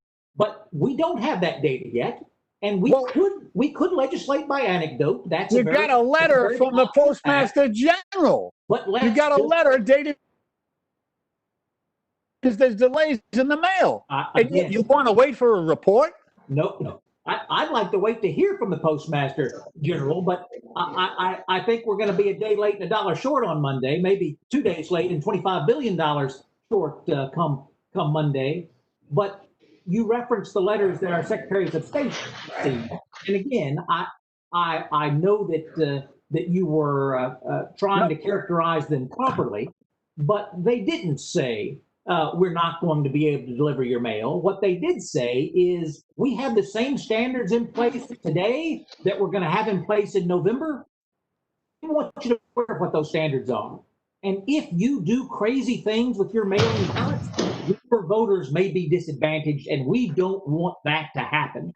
So let us talk now before it becomes a crisis, so that we all understand what page that we're on. And my Secretary of State doesn't have his hair on fire with that letter. We are going to make sure that every vote in the great state of Georgia is counted. And I will try once again, Mr. Comer, to close with you. Okay. Well, thank you. I just wanted to reference the letter that was sent out about the ballots. What the was in reference to the states. There are at least 5 states that have a rule that says you can request an absentee ballot the day before the election. There are at least 5 states that say that. Well, you're not going to get that ballot mailed to the voter and mailed back by election day. That's obvious with one day. In Kentucky, prior to COVID-19, it was recommended on the Secretary of State's website that you recommend the ballot 10 days before the election, so you can have time for the Secretary of State to mail the ballot, you fill the ballot out and mail it back. That's what that letter pertained to. The fact that some of the states have one-day request deadlines, and that's obvious. It wouldn't matter who the Postmaster General is. One day you're not going to be able to get your ballot and mail it back in time. That's impossible. Mr. Chairman, I wish that the length of this hearing indicated that they weren't going to need to have that hearing on Monday, but I think it just reinforces why that hearing on Monday should have already been held prior to this Rules Committee hearing. But with that, I get back. Thank you, and that's your conclusion. My conclusion is that it doesn't matter what our constituents say. It doesn't even matter what the Postmaster General says. I don't think my friends are going to ever agree to doing what is necessary to make sure that our elections are protected and that every ballot is counted and that they have the resources they need. Ms. Torres. Thank you, Mr. Chairman. We are again gathering for a deal with yet another emergency, this time to save the Postal Service from the rot and virus that has infected nearly all aspects of this administration. Basic government services that function to serve all Americans are being undermined. Let's look at Mr. DeJoy. He is a political operative. He is one of, at least prior to him being selected for this position. To date, 671 and counting machines, sorting machines have been removed. Now, let's look at where some of those machines have been removed from. 59 in Florida, 58 in Ohio, 30 in Pennsylvania, 26 in Michigan, 15 in North Carolina, 12 in Virginia, 12 in Wisconsin, and 11 in Georgia. That's just the states have in common. It's obvious. This political operative targeted key swing states for the Trump administration. Now, let's look at August 7th. This political operative, DeJoy, reassigned or displaced 23 senior USPS officials, including 2 top day-to-day oversight executives. That's what we know so far. Now, I can't confirm or deny that statement that 5 states have put out a one-day turnaround on ballots. I can't confirm or deny that that happened, but we know that it wasn't only 5 states that received that letter. It was 24 states that received that letter. It has always been in plain sight for all to see. And let's look at back in December. This committee met to consider articles of impeachment. Yes, it seems like a lifetime ago, but it was around this time last year when reports emerged that President Trump had abused our national security and foreign service apparatus for his own partisan political gain. Look at the US Census. The Constitution requires the census to count every person living in the US every 10 years. The information helps the government draw districts for elections, and the census helps determine how much federal funding each of our states receive. But the administration hatched a plan to add a citizenship question, which could suppress the count in communities like mine, and they have been suppressed. The Supreme Court saw through Secretary Ross's shoddy justification for adding the citizenship question and blocked it. But the damage has already been done, and the administration undermined another part of the federal government. Look at the Department of Homeland Security, originally created in the aftermath of 9/11 to protect Americans against people who wish to do us harm. And instead, Americans exercising their First Amendment rights need protection from the Department of Homeland Security and its brigade of secret police and unmarked cars abducting protesters in the middle of the night. Political show, political theater of law and order for this administration. While the federal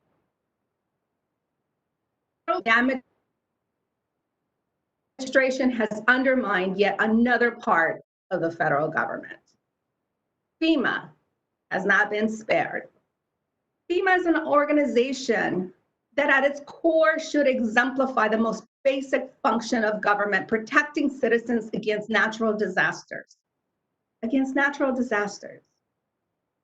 Bipartisan. But even this mission comes at a price. According to a former chief of staff of FEMA, the administration told FEMA officials to cut off aid to Californians who had their homes burned down due to wildfires. Why?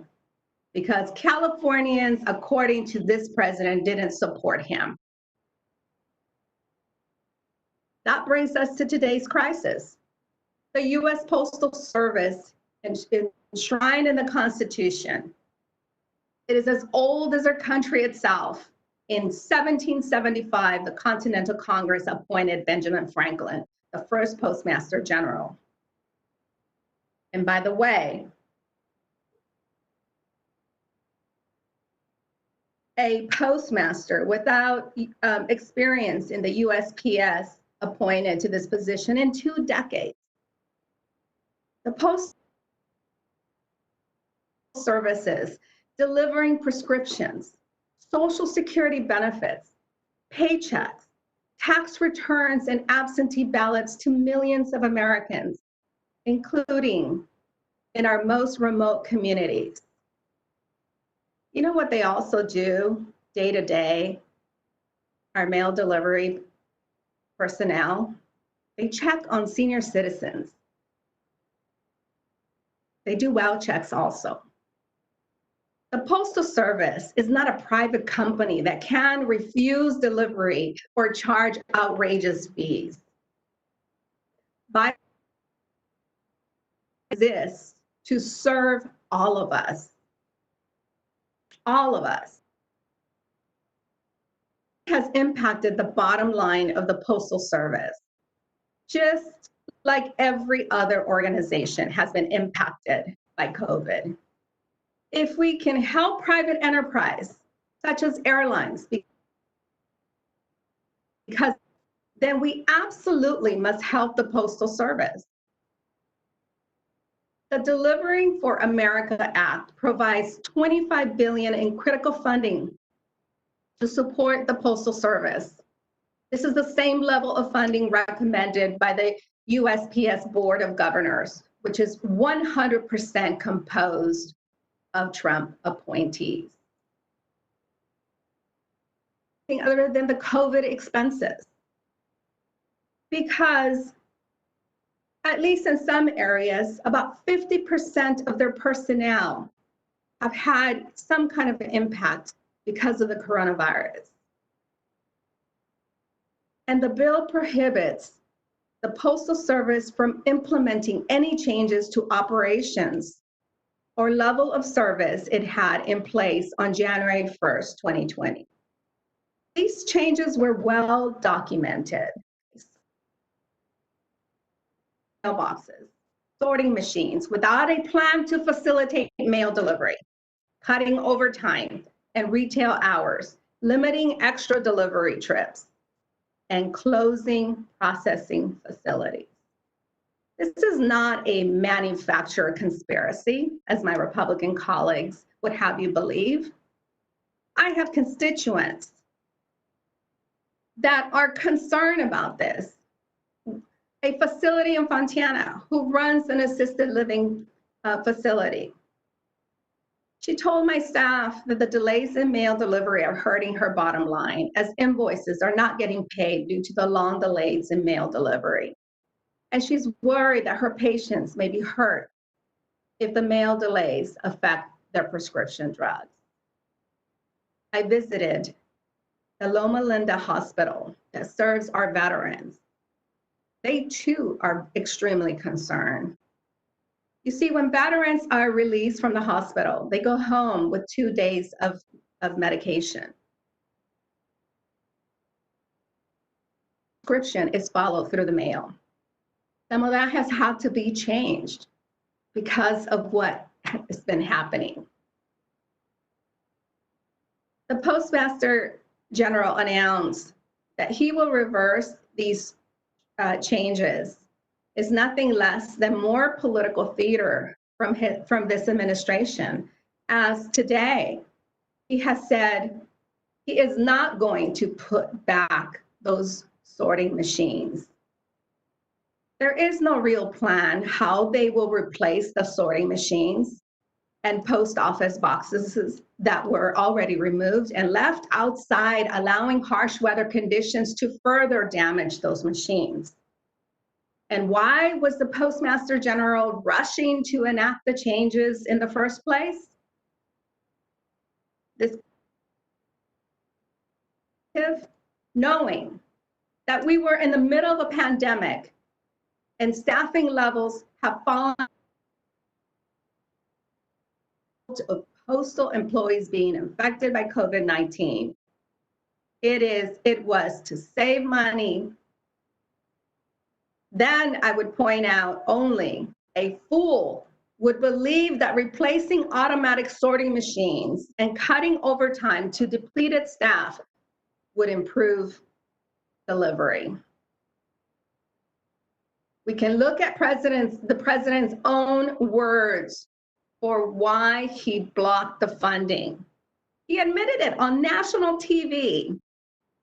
Cannot do that. On national TV, he said, they, meaning Democrats, want $25 billion for the post office. Now they need that money in order to have the post office work so it can take all of these millions and millions of ballots. Now, in the meantime, they aren't getting there. By the way, those are just 2 items. But if they don't get those 2 items, that means you can't have universal mail-in voting because they're not equipped. The president said the quiet part out loud. This is all about the election because remember, he knows that the post office is not equipped to handle that volume of mail. Not about the seniors at the Fontana Assisted Living Facility or at the VA hospital who need their prescription drugs. It's not about the small business that need their packages and invoices to be delivered on time to stay afloat in this pandemic. not about the heroic men and women in the Postal Service who risk their lives, essential services, day in. And Mr. Chairman, we need a government that works for the American people. We are not called the United States of Donald Trump. We do not pledge allegiance to Donald Trump, to the United States of America. And it is time that we honor that pledge and protect the Postal Service from the rot and corruption that has infected so many other parts of the federal government. I wish that this bill was a bit more directive towards this political operative. Return to,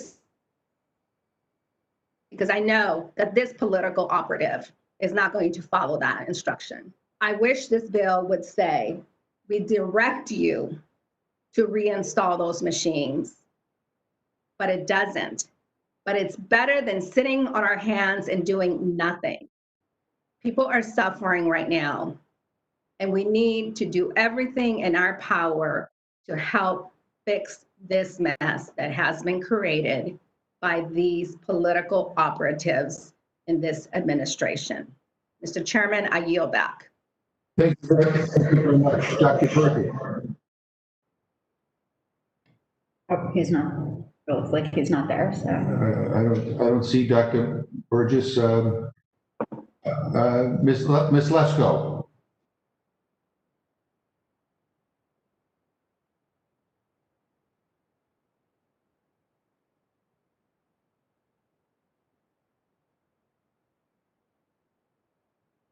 Thank you, Mr. Chairman.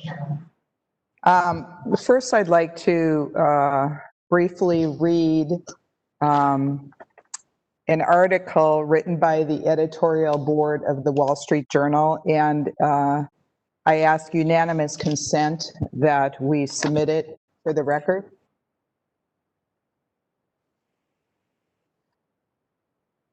It's entitled, Nancy Pelosi Goes Politically Postal.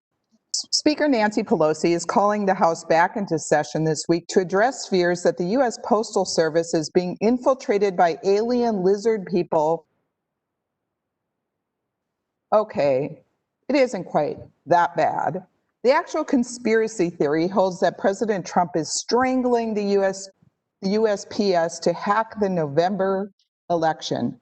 But talk about unsubstantiated, as the press likes to call Donald Trump's Twitter emissions.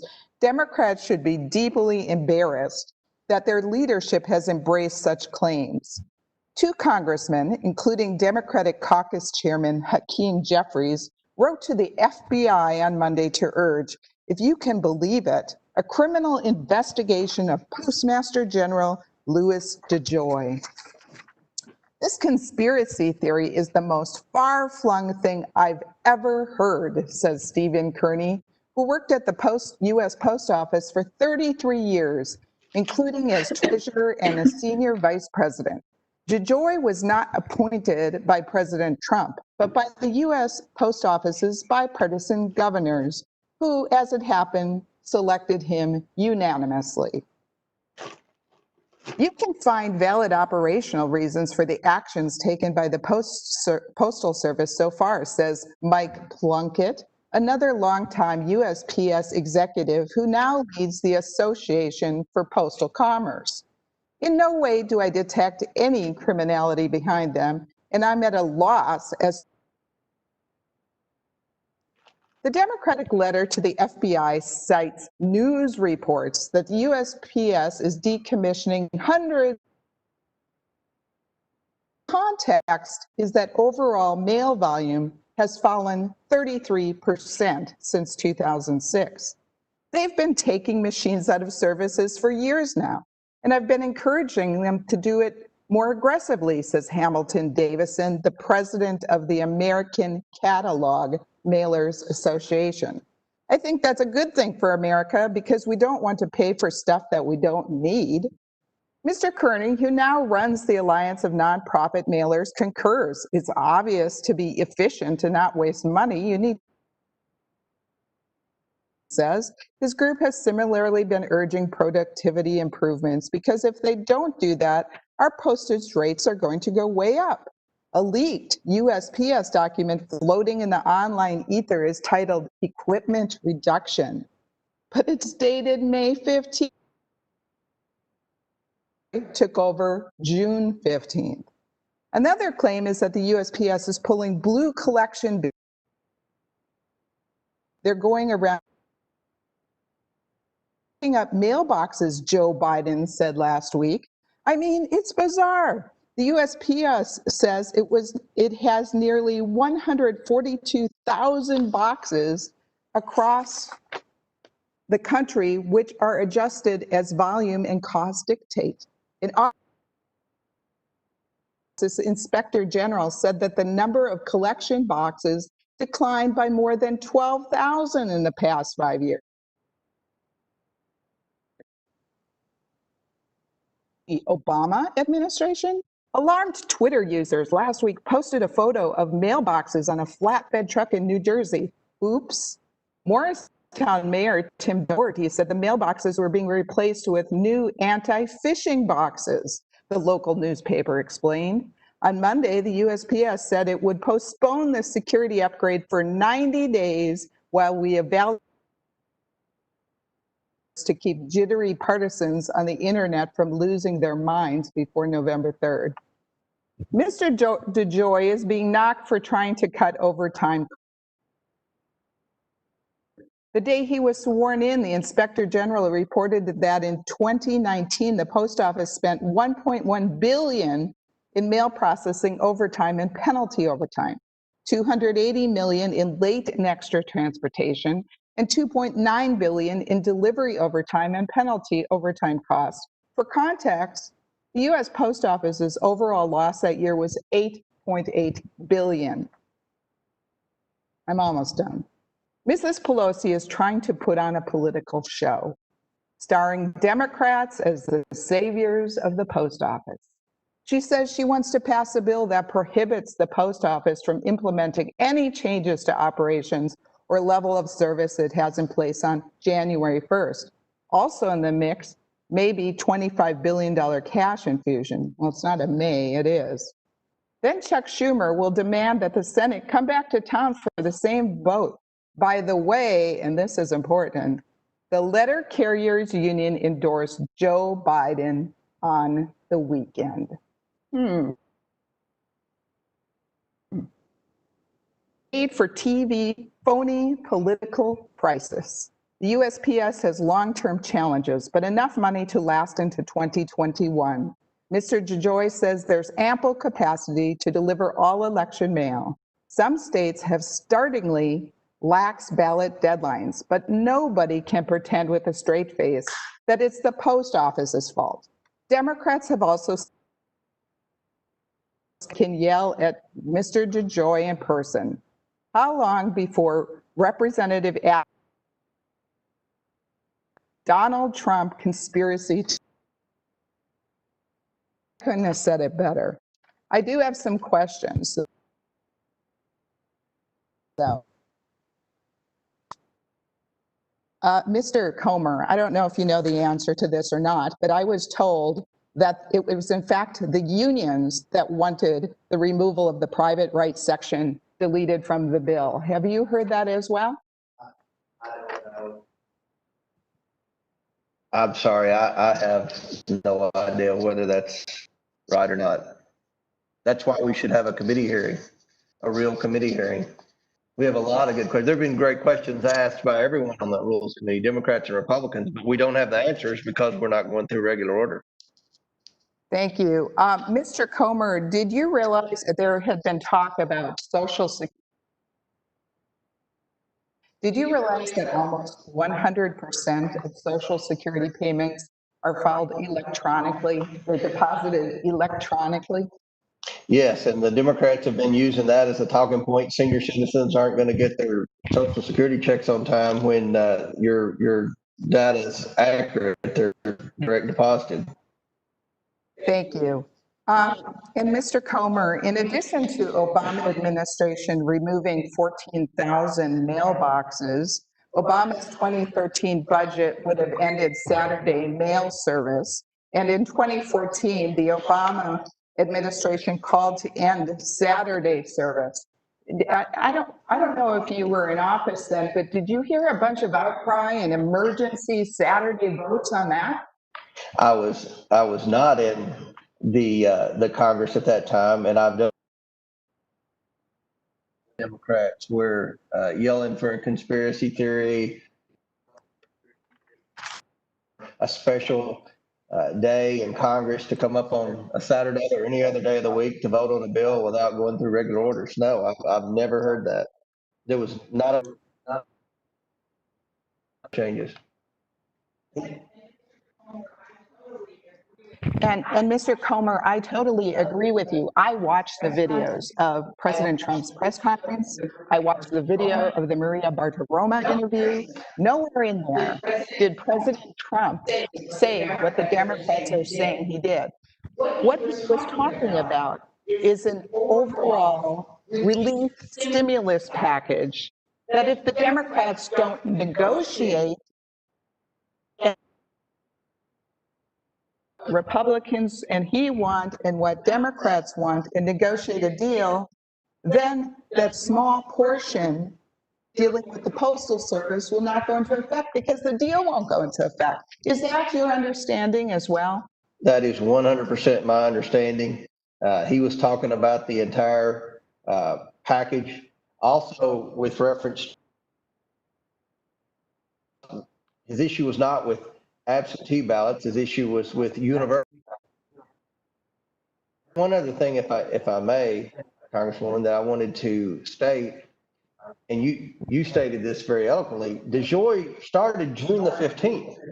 He hasn't been on the job 2 months. And the pilot program that he started was July 25th, not even a month. So if performance has declined, as many have theorized today, we need to know. We need to know.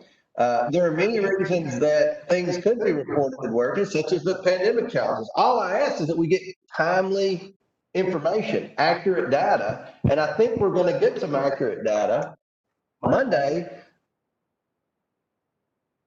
Congress has already passed this bill, hastily passed this bill, and given, or attempted to give, a blank check, $25 billion. Not one person on the Oversight Committee has been able to say where a penny of that money is going to go. So. Thank you, Mr. Comer. Before I end, I have one last statement to make, but do you have anything else that you would like to say? Yeah, when we get the data and we have the evidence, could predate DeJoy. I mean, he's only been on the job 2 months. We don't know. Just the picture that you mentioned that's going around the internet, where many Democrats have shared, many activists that sit around on social media all day long and put their opinions on there. They use that picture of hauling off the mailboxes when in fact they were being repaired and replaced and upgraded. So there's a lot of accusations. We don't know whether these accusations are true or false. Again, that's why we have the committee process. That's why we have regular order. And it's very disappointing as someone that's new to the job. This is my first Rules Committee as ranking member. I'm pretty excited about the Oversight Committee because it's the committee that's supposed to hold government accountable. And we should be willing government cabinet secretaries and heads of agencies to try to make government more efficient. We cannot continue to borrow money from China and spend it. We have to tighten our belt. And it's unfortunate to see the way that the Oversight Committee has treated Joy when he's new on the job. He was appointed unanimously by the board of directors, as you stated, and he has a background that would make him, as far as I'm concerned, in the history with his logistics background. So It's just this is a sad day to hear everyone talk about Russia and their hatred towards Trump, and they don't trust DeJoy. You know, I don't know if the chairman's met DeJoy or not. I haven't. Again, that's why we need to have DeJoy testify to the committee and to Congress before we vote on this bill. Final thoughts are that I agree with the Wall Street Journal editorial board. This is nothing more than a made-for-TV phony crisis timed for the weekend TV shows and the Republican convention. And with that, I yield back. Thank you very much. Let me just clarify something for the record, because Ms. Lesko asked Mr. Comer about Social Security checks, and the response was that people have to. For many, that's the case, but we know of over 500,000 Americans who still get their Social Security checks by mail. So this is a big deal for those people. It's not just Social Security checks. It is also medications that people get by mail. I've received a number of calls from veterans, from senior citizens in my own. They've been delayed, and they're very concerned about that. People get a lot of things through the mail still, and so not only have a postal service, but we have a postal service that can deliver mail in a timely fashion without delays. I'm now happy. Mr. Chairman, Could I be recognized just briefly for unanimous? Yeah, speak into your microphone though. Thank you very much. Is that better? That's wonderful. Unanimous consent to submit for the record the statement of administration policy, which says that should this bill reach the president's desk, his advisors would recommend a veto. Thank you very much, Mr. Chairman. Without objection. I now go to Mr. Cromer. Mr. Chairman, thank you, Mr. Chairman. And it's been a very interesting conversation. I would just say to my friend Steve Lynch, thank you for voicing what so many people feel about this time in American history and the actions. And I disagree with my friend Ms. Lesko and the Wall Street Journal editorial board that this is a manufactured crisis. If there's a manufactured crisis, it is the 171 sorting machines this year by the to light within the last couple of weeks, and I would refer and offer into evidence article of the Washington Post yesterday, August 20th.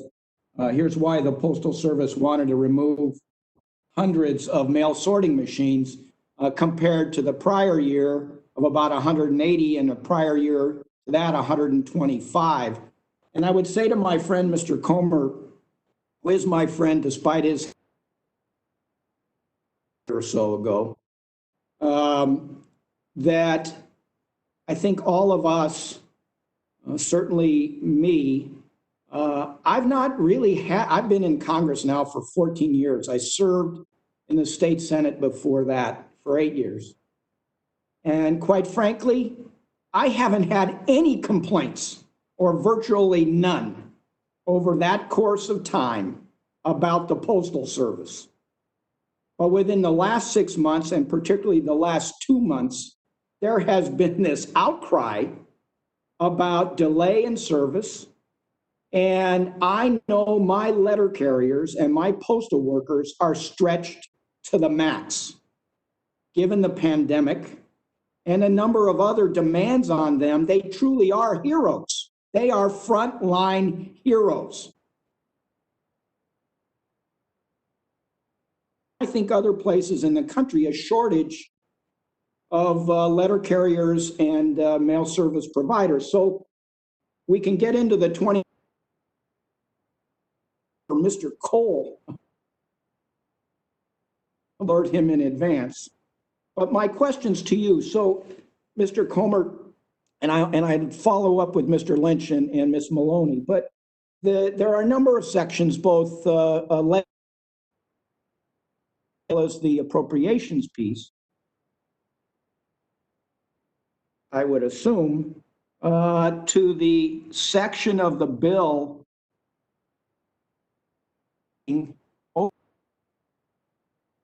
over to let, I mean,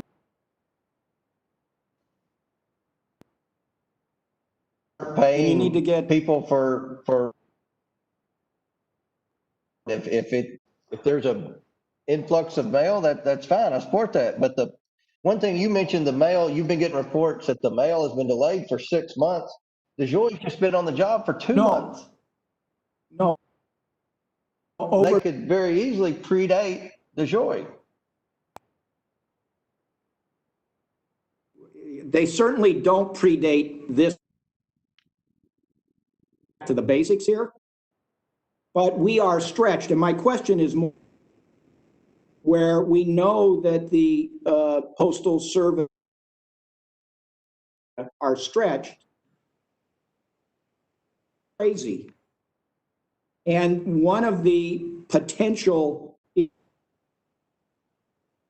direction by the postmaster to limit and stop overtime pay. And so you don't, I guess you don't object to that section. So let me go to another one. So do you know, and this goes to Mr. Cole, because often the Appropriations Committee gets different briefings than the rest of us get, but did you get a briefing as to the postmaster's desire to now remove 671 sorting machines, which sort about 21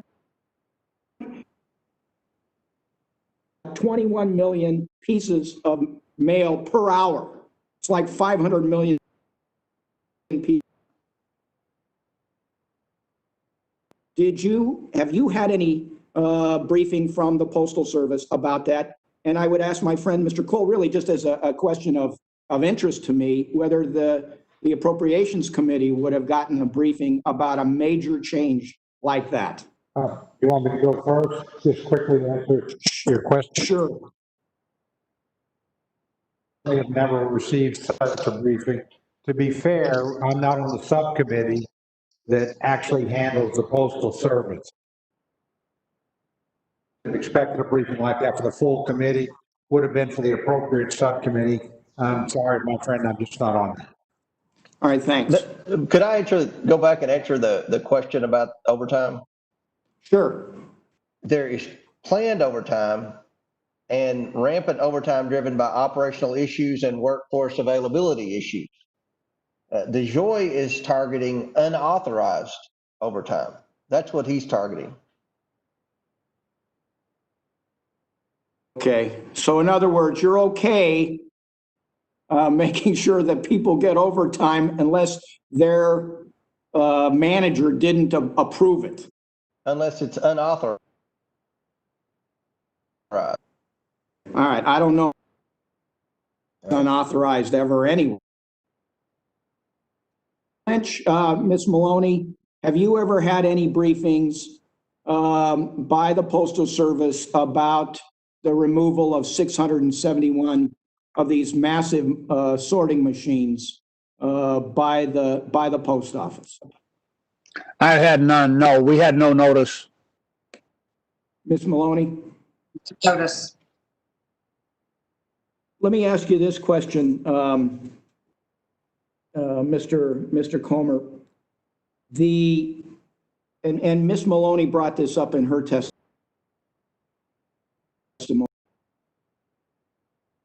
That the election mail, and that's a section of the bill. Do you have any objection?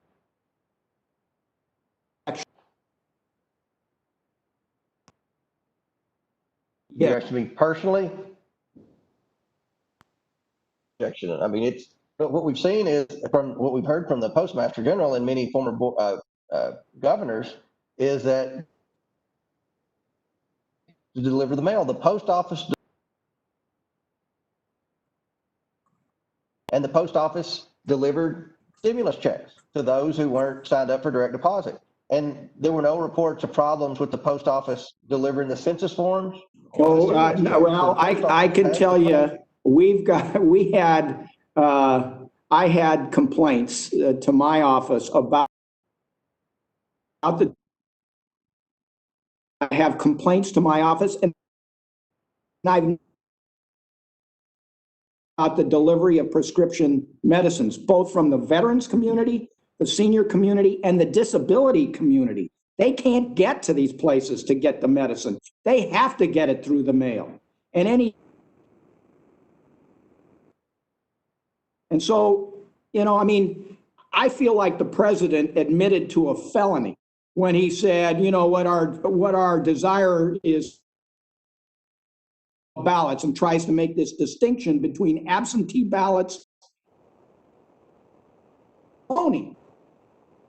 The dangers to fiddle at this point up to a very consequential election and the Christmas season upon us, to be fiddling and making massive changes to the post office as something that has alarmed a lot of people. And the evidence that we get as members of Congress from our constituents is that this is really starting to hurt. And I appreciate what you're saying, because I believe that the whole issue at hand here has to do with ballots, not the Postal Service. And there is a difference between an absentee ballot and a universal ballot. An absentee ballot is requested by a voter. I vote absentee a lot. The president and first lady just voted absentee. A universal ballot is mailed in unsolicited to everyone on the voter rolls. And we all know there are lots of mistakes with the voter rolls in just about every state. Ballots, but with universal ballots. So I'll respond to that, and then I want to ask Ms. Maloney has a comment about that. So in Colorado, we've now had all mail-in voting. Our percentage of people that vote is far ahead of any place else in the country, except for maybe Minnesota, and I don't know how they got ahead of us, but they did. And it isn't just some unsolicited thing. Colorado. And we have places, we have voting places as well. So an individual can take advantage of receipt of a ballot, or they could go to a voting place.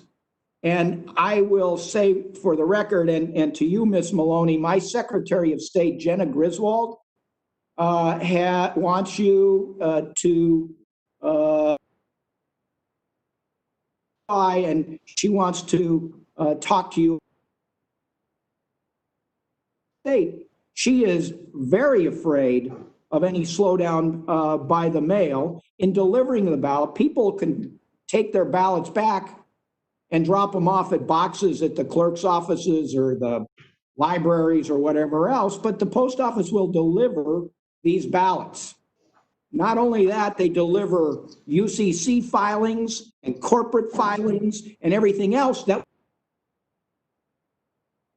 So, Ms. Maloney, you wanted to say something, and then I'll.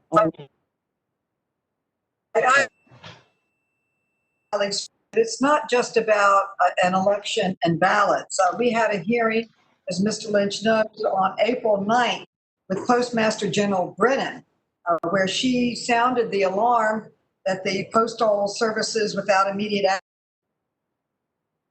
action.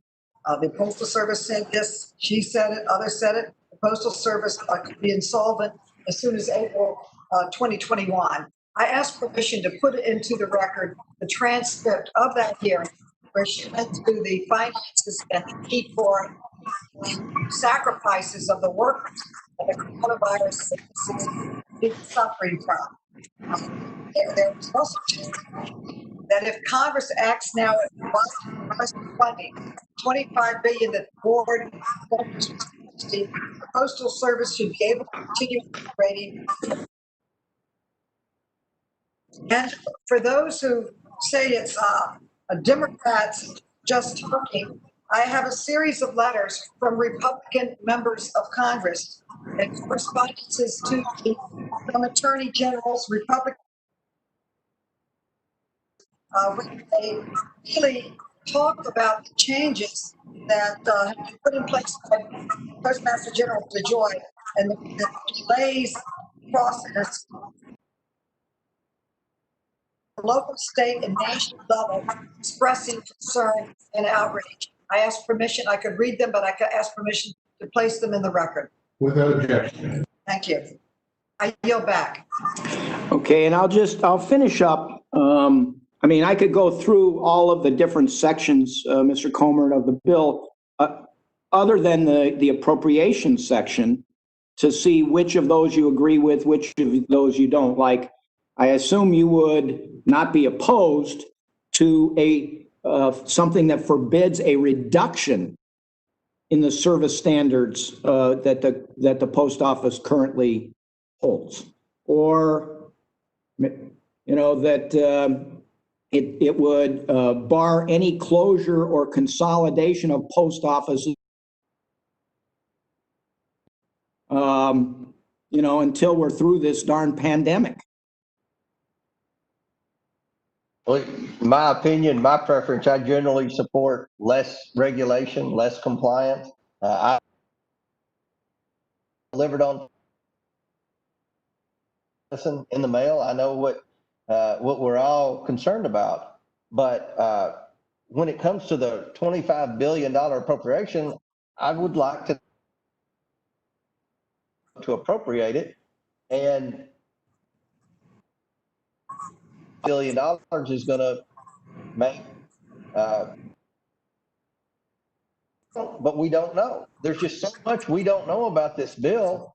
We're adding all these new rules and regulations and spending all this money that, by the way, we're borrowing from China. I think there are a lot of questions, and we need to have a little more vetting of this bill.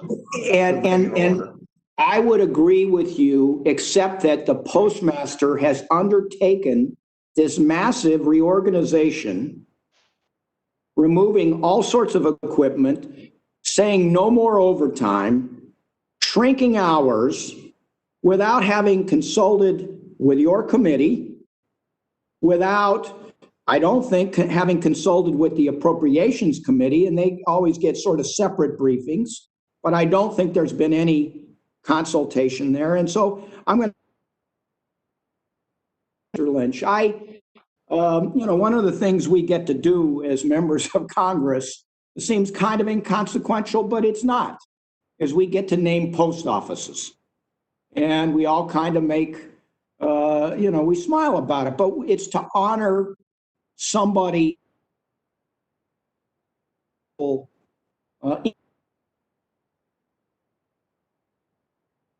And I got to name a post office after a guy named Felix Sparks. And Felix Sparks was a young man from Oklahoma originally, then Colorado. Was part of that effort in Sicily, fought his way across Italy in World War II, was the only left in Italy, and fought his way across France, and was the colonel who bought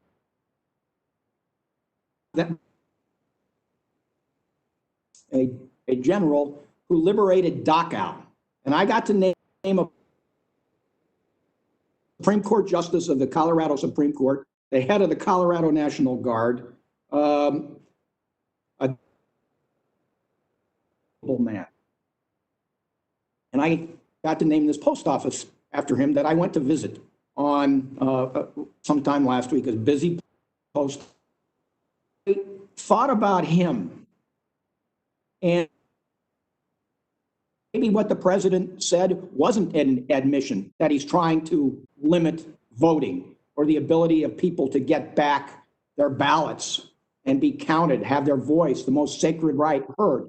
But I thought of him rolling over in his grave if in fact that's what was happening here.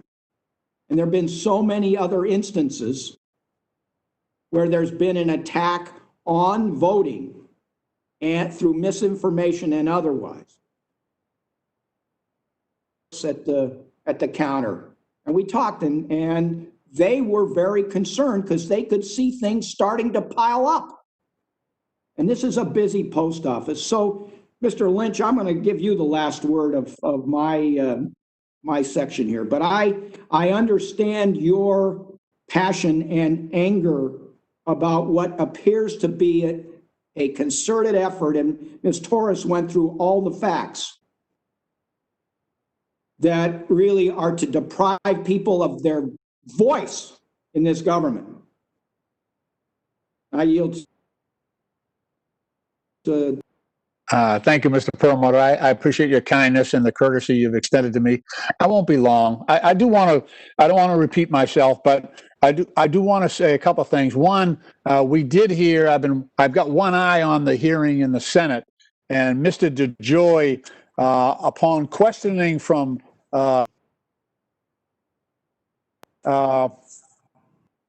Senator Portman, was decrying the complaints he's been getting from his veterans in his district who aren't being, they're not getting their medicine. It's piling up in his office, Senator Portman's office. So he put it on the Postmaster General and asked, what are you doing about this? And DeJoy said, we all feel bad about the current dip in service. Again, so the people who are saying there are no delays, you ought to go to your post office. Go on down there, talk to your postal employees. They won't bite you. Ask them about the delays that are going on there. The other point I want to raise is about the $25 billion. We debated this. So, Mr. Comer, you might have missed it, but we debated this. I defended it.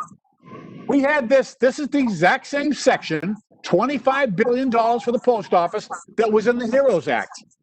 That bill was passed 3 months ago. You probably forgot about it. I don't blame you. It's been sitting on Mitch McConnell's desk for 3 months.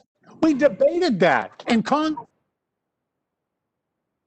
questioned it, and we answered to the best of our ability about why the post office needed the $25 billion. You may want another hearing on it to talk about it some more, but we already had that hearing. We had the hearing on the $25 billion that goes to the post office. And look, nobody likes hearings more than I do, especially on matters like this that affect our democracy. And I would just ask Mr. Cole, look, there's a rule in the House right now that you cannot have a field hearing. I wanted to have a field hearing in my district. I wanted to get all the people that are complaining about the delays, get them all together, apply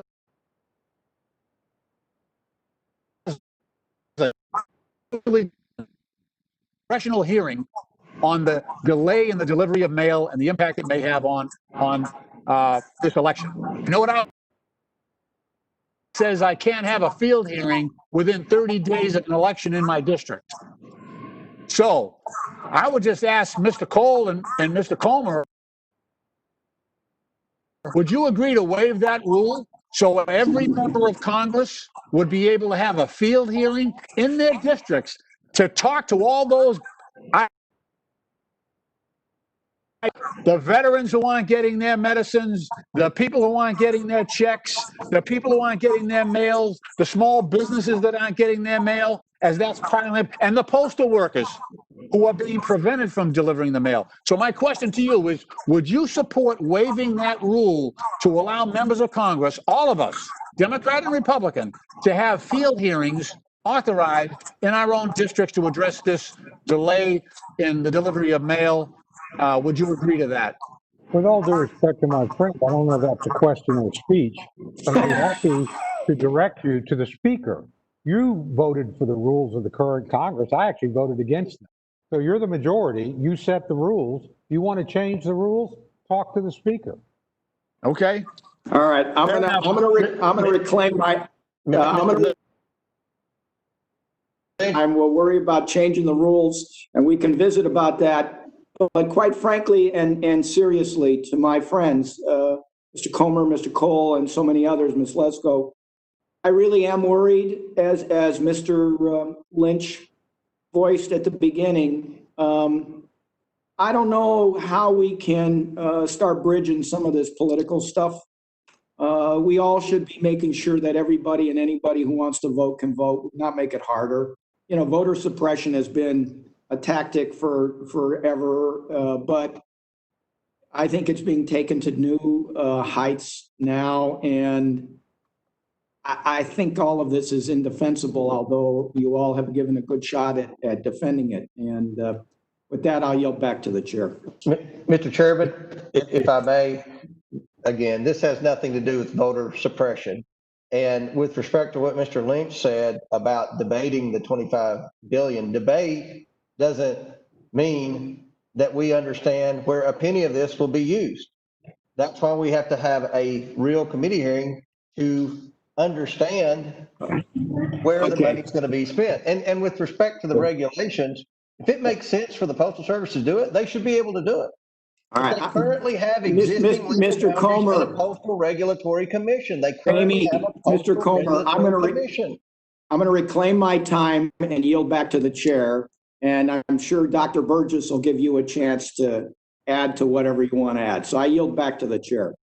I thank you very much. And I want to correct myself. Earlier I had said that, over 500,000 people get their Social Security checks through the mail. That is accurate. But when you add an SSI, I want to thank my colleague, the chairman, for notifying me of that. I mean, so there are a lot of people get benefit checks through the mail. So the idea that somehow they all get them electronically is just wrong. It is wrong. And those people are worried out of their minds with the delay in delivery, as are our veterans who would get their medications through mail, as are our senior citizens, as are everybody. More and more people get their medications through the mail. So this is the delay that right now is happening, and I can't believe that we can't all agree that it's happening. The Postmaster General says it's happening, our constituents say are happening, and yet we have people here saying, oh no, we'll have to wait for the data. I mean, our constituents should be enough data. But the Postmaster General has basically agreed with us on this. And we're just saying it's unacceptable. With that, I would now like to yield. We missed Dr. Burgess before. Thank you, Mr. Chairman. Appreciate the recognition. Just asked the gentleman from Kentucky if he had concluded with the remarks that he was making in response to the previous statements that were made. Does Mr. Comer have any? I appreciate just what Mr. Chairman said about the complaints from constituents. That's why we need the data. That's why we need to have a committee hearing to find out for sure as we move forward. And, our constituents aren't happy with Congress. Constituents want Congress to have term limits. Why won't Speaker Pelosi have a special hearing on term limits? That polls 85%. So, you can. The other thing Ms. Lesko didn't say, their checks electronically. She said the overwhelming majority of Americans did. And I just wanted to clarify that. The gentleman for the clarification. And Chairman, I appreciate the recognition, but in light of the fact that the hearing's probably gone on longer than you anticipated, I'll relinquish the opportunity to pontificate further, and I'll yield back to the chairman. I've always liked you.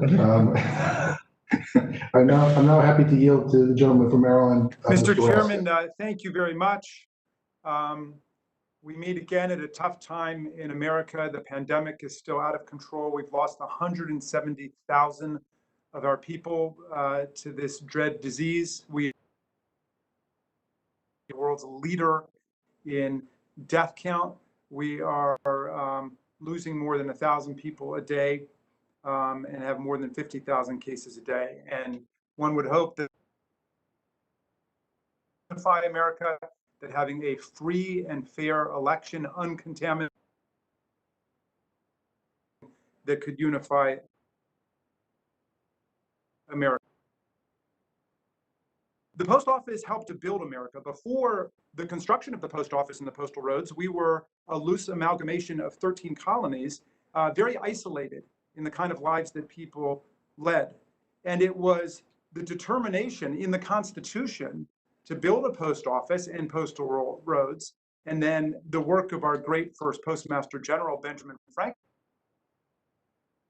transportation infrastructure and the communications infrastructure of the United States of America. How many of our towns have a post road? Many of our newspapers have names like the Washington Post or the Buffalo Courier Express, because it was the post offices that delivered the first newspapers that were created in America. Check out Winifred Gallagher's superb book called How the Post Office Built America. And people might, again, be cautious about some of these political attacks on the dread postal unions and the unions of the postal workers that represent hundreds of thousands of hardworking people across America. But you will learn about one of America's favorite public institutions. Our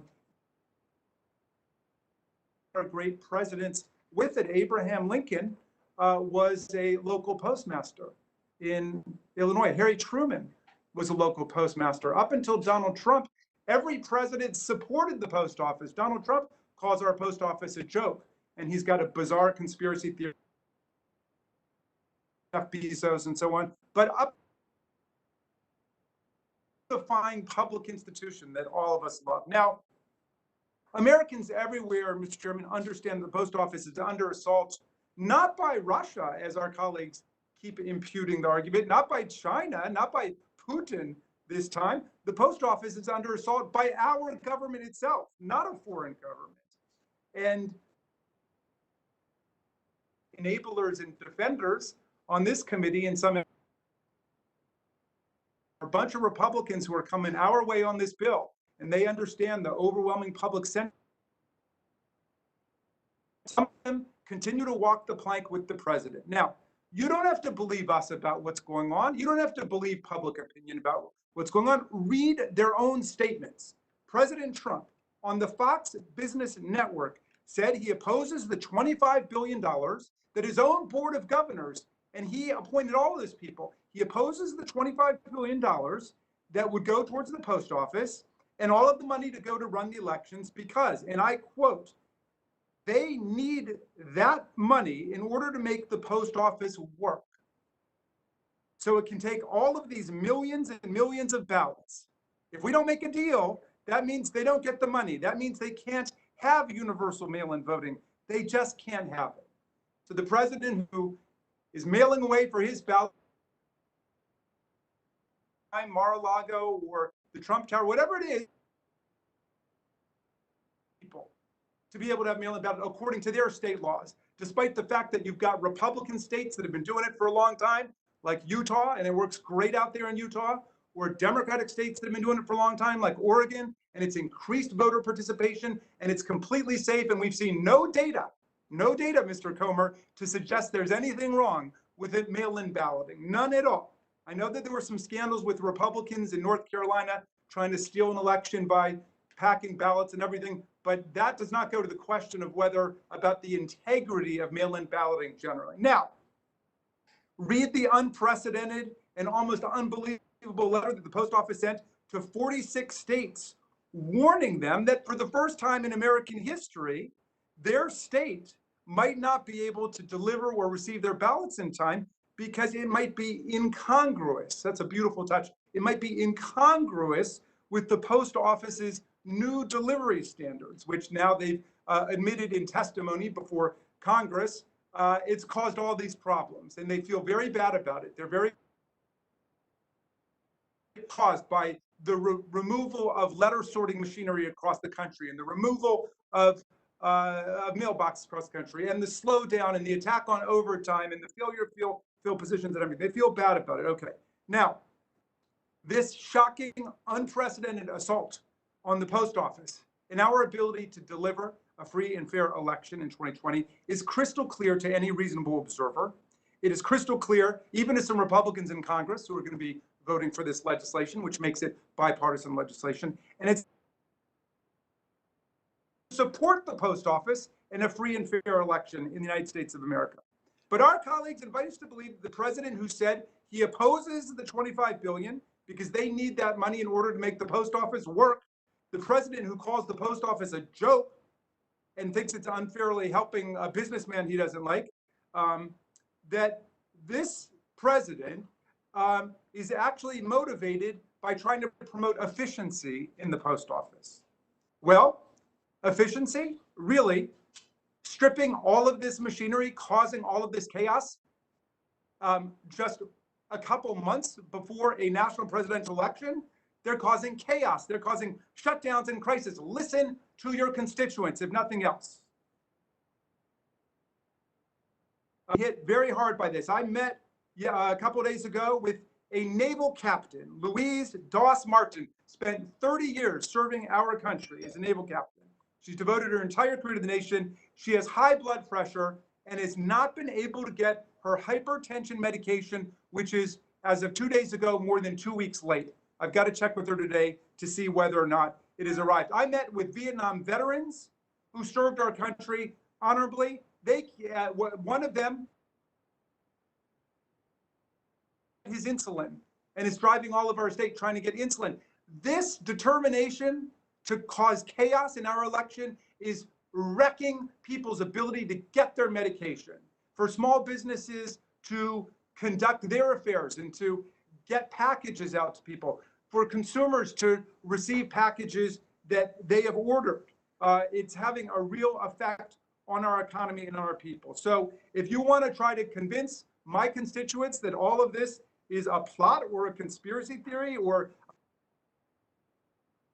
of the workers' unions or Nancy Pelosi, I invite you to come out to beautiful Montgomery County, Maryland. I invite you to come out to Frederick County, Maryland, and I invite you to come out to Carroll County, Maryland. I have more urban areas, more suburban areas, more rural areas, and I have heard from constituents in every single one of my counties say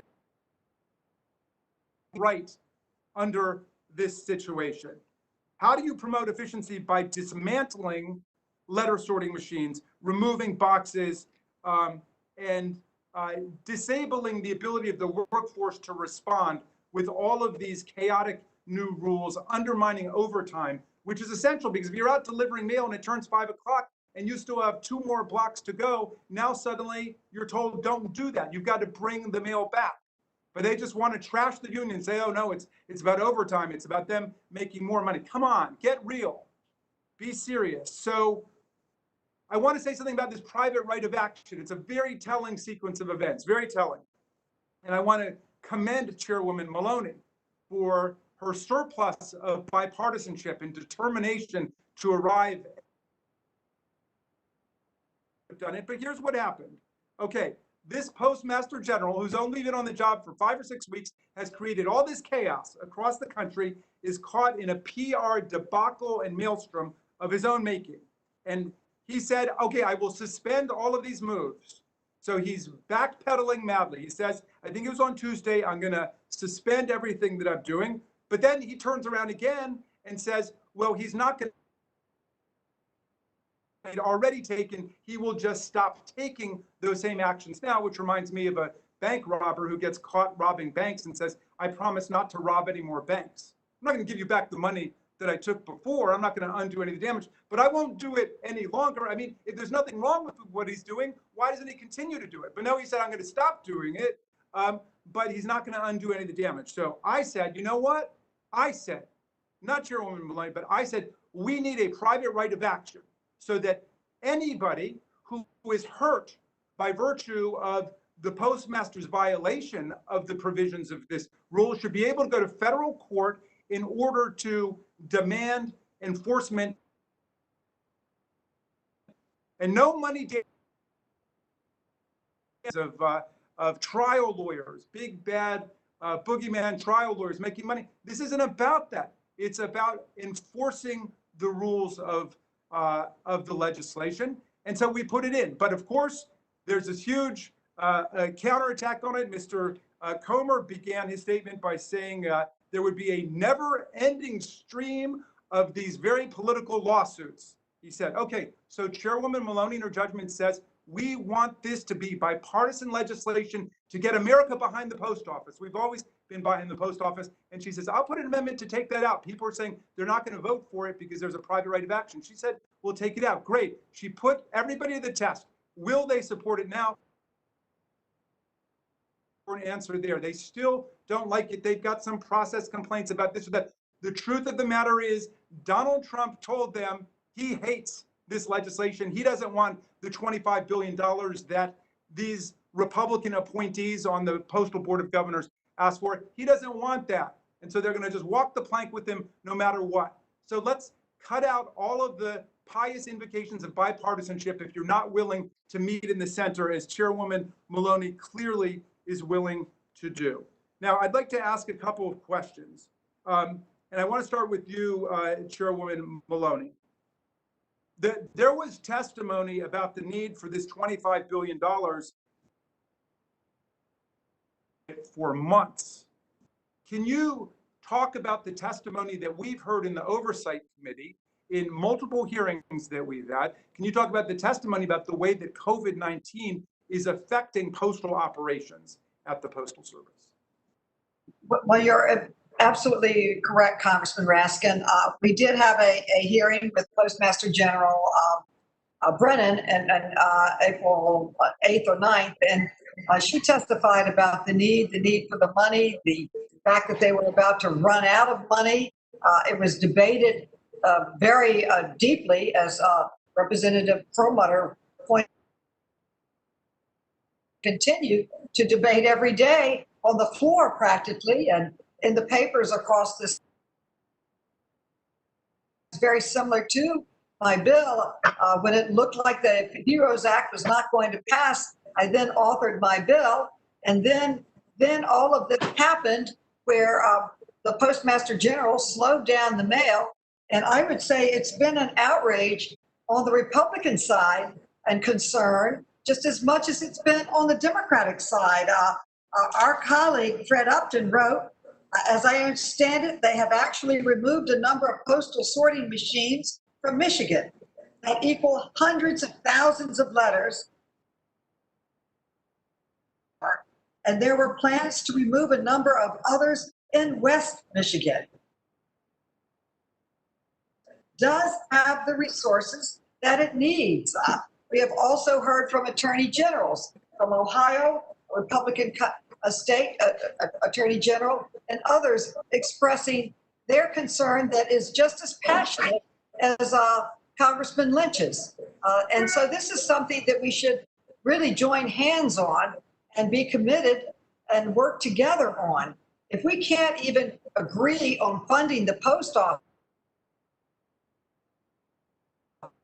even if temporarily just to get through an important election and a devastating pandemic, this is something we should have strong Republican and Democratic support, as we did have when we worked together to heal the country after 9/11.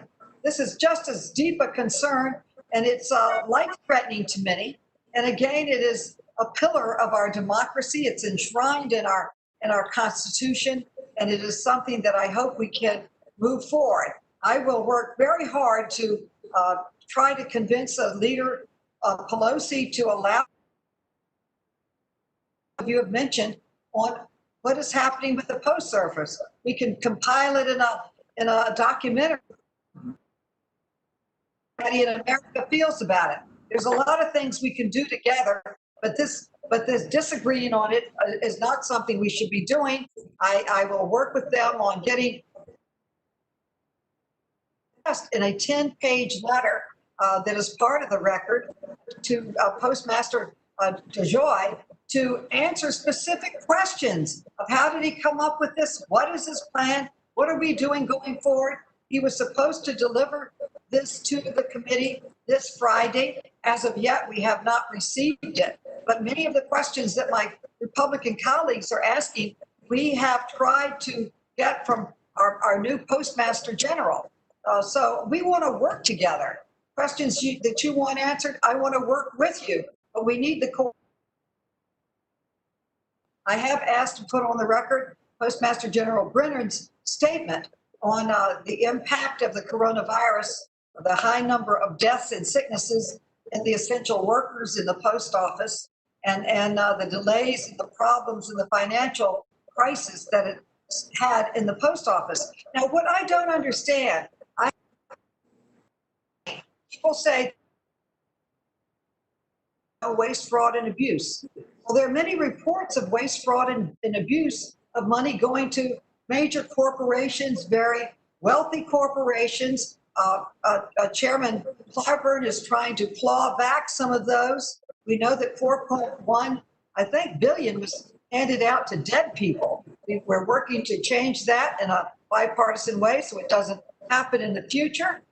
There have been some problems. There was one company received money that they didn't ask for. They've returned it to the government.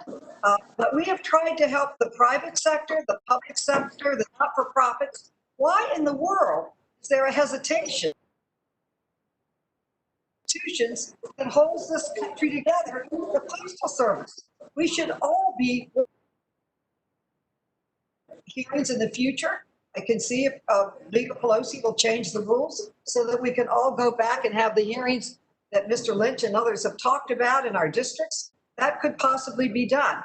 But right now, there is a feeling from Republicans and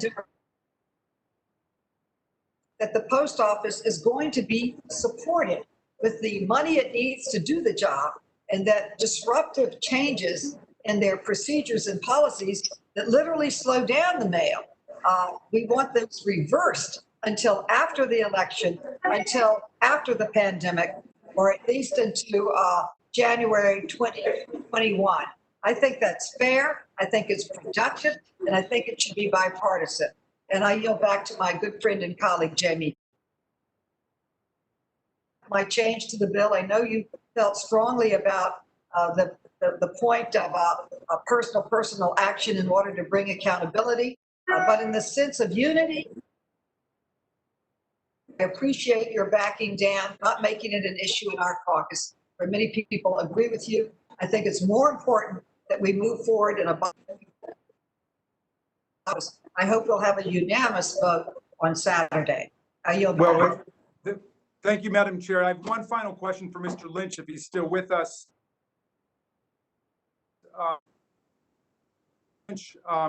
First of all, I want to associate myself with your fervor and with your perspective on this. They quoted against you the Wall Street Journal. Let the Wall Street Journal speak for Wall Street. We'll have Mr. Lynch speak for Main Street here, because I think he speaks for America. I think Mr. Lynch had to leave to catch a flight. Okay, then in that case, I will yield back to you, Mr. Chairman. Thank you, but I wish Mr. Lynch was still here because I wanted to clarify something. The issue about field hearings has nothing to do with the House rules. Because as you know, the House rules package that we presented and voted on were as near perfect as they could possibly be, and so we did not put anything like this in that. This is a committee rule, and I think it's tied to the franking blackout, policy that we have.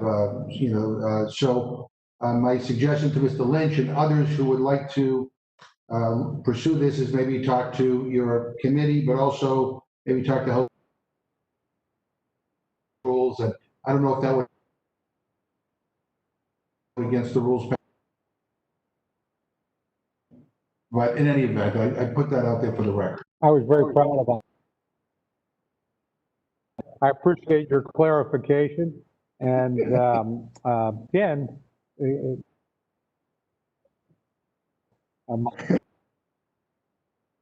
my comment stands. There's not anything I can do about it. So good luck if you want to do it. Yeah, I say that. It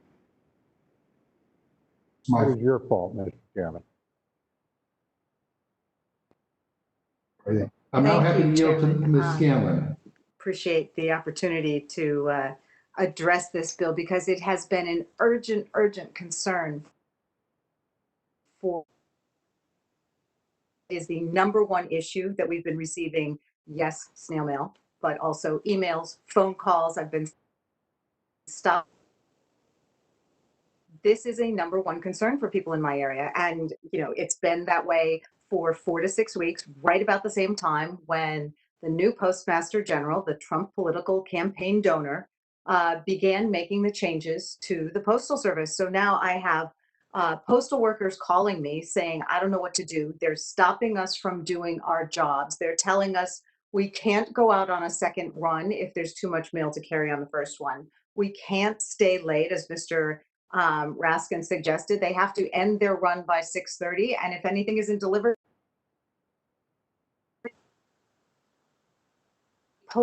major postal sorting station in the Philadelphia region is in my district. They have taken at least 5 sorting machines out of that facility in the last couple weeks. Each one 100,000 pieces of mail a day. That's 500,000 pieces of mail a day, and they've taken those machines out. There are no machines to replace them if one of the remaining machines goes down. I'm hearing from postal workers of unsorted medications that need to be delivered. Some of our post offices are 3 weeks behind in delivery of their mail. The is overwhelming. I mean, I have seniors, I have folks with disabilities, I have veterans, all of whom get their cheaper and more efficient, and agencies like the VA recommend it. And now they're not getting their medication in time. I've got one woman who wrote me that she didn't get the medication on time 1 month. So the next month she started rationing. Get sick and get sicker. We've talked a little bit about the fact that so many people rely upon the mail to get paychecks, support payments, unemployment. Chairman McGovern mentioned there has been fact in the record, an August 18th article from CNN entitled "Fact Check: Fox News Security doesn't mail any checks." And in fact, the spokesperson for the Social Security Administration has stated in response to this that 8 are mailed out every month to people who for their food, for their medications. So that's every month, almost 1 million people. That's in addition to, think about this, during the COVID crisis, Congress authorized stimulus payments to folks making below a certain income level. 4 million debit cards were mailed out to people. Our government and our economy depends upon a functioning postal service. People get their bills, they make their payments. If they don't get the bills on time, if they don't make their payments on time, that affects their credit rating. They depend on the postal service in order to do business, and now they're losing customers because they can't go to the private services. Maybe were to pay $26 for American depends on that 55-cent postal stamp. We're also hearing from big businesses. I heard from 2 days ago that they ended up in a dispute with a vendor because they mailed a payment for a contracted service and the vendor hadn't received it. It had been weeks and this vendor was threatening to sue them. It was disrupting their business relationships. So this slowdown, which is not longstanding, it is new. It is a direct response to the new regulations that this unqualified postmaster has put into place. We have to address this. This is a crisis. We are coming back into session to address it. Oh, pardon me if I'm not completely, blown away by the Postmaster General's assertions that he's going to be able to deliver everything on time, because he's speaking out of both sides of his mouth. On the one hand, we have this letter being sent to states like Pennsylvania saying, we're not going to be able to return your absentee or mail-in ballots on time. And by the way, Pennsylvania, like most states, only sends them and has multiple layers of security. it defaulted on its obligation under a court order to produce any evidence of mail-in ballot fraud. It failed to meet that deadline just today. We can't trust the Postal Service's deliver your mail on time. At the same allowed it to get that mail out on time in the past. So this is a crisis for my constituents. It's affecting their health. It's affecting their business. It's affecting their credit ratings. It's affecting their ability to vote this fall. So we have to act. I'm very proud to support this bill. And I just would urge people to listen to their constituents. I'm wholly in favor. I tried to get my staff to put together field hearings so that we could really dig into this. But, you know, if that's not going to work, I am happy. Mail that we've gotten about it, the emails, happy to deliver them over to our Republican colleagues and they can deal with the piles that we have. So thank you, and I yield back.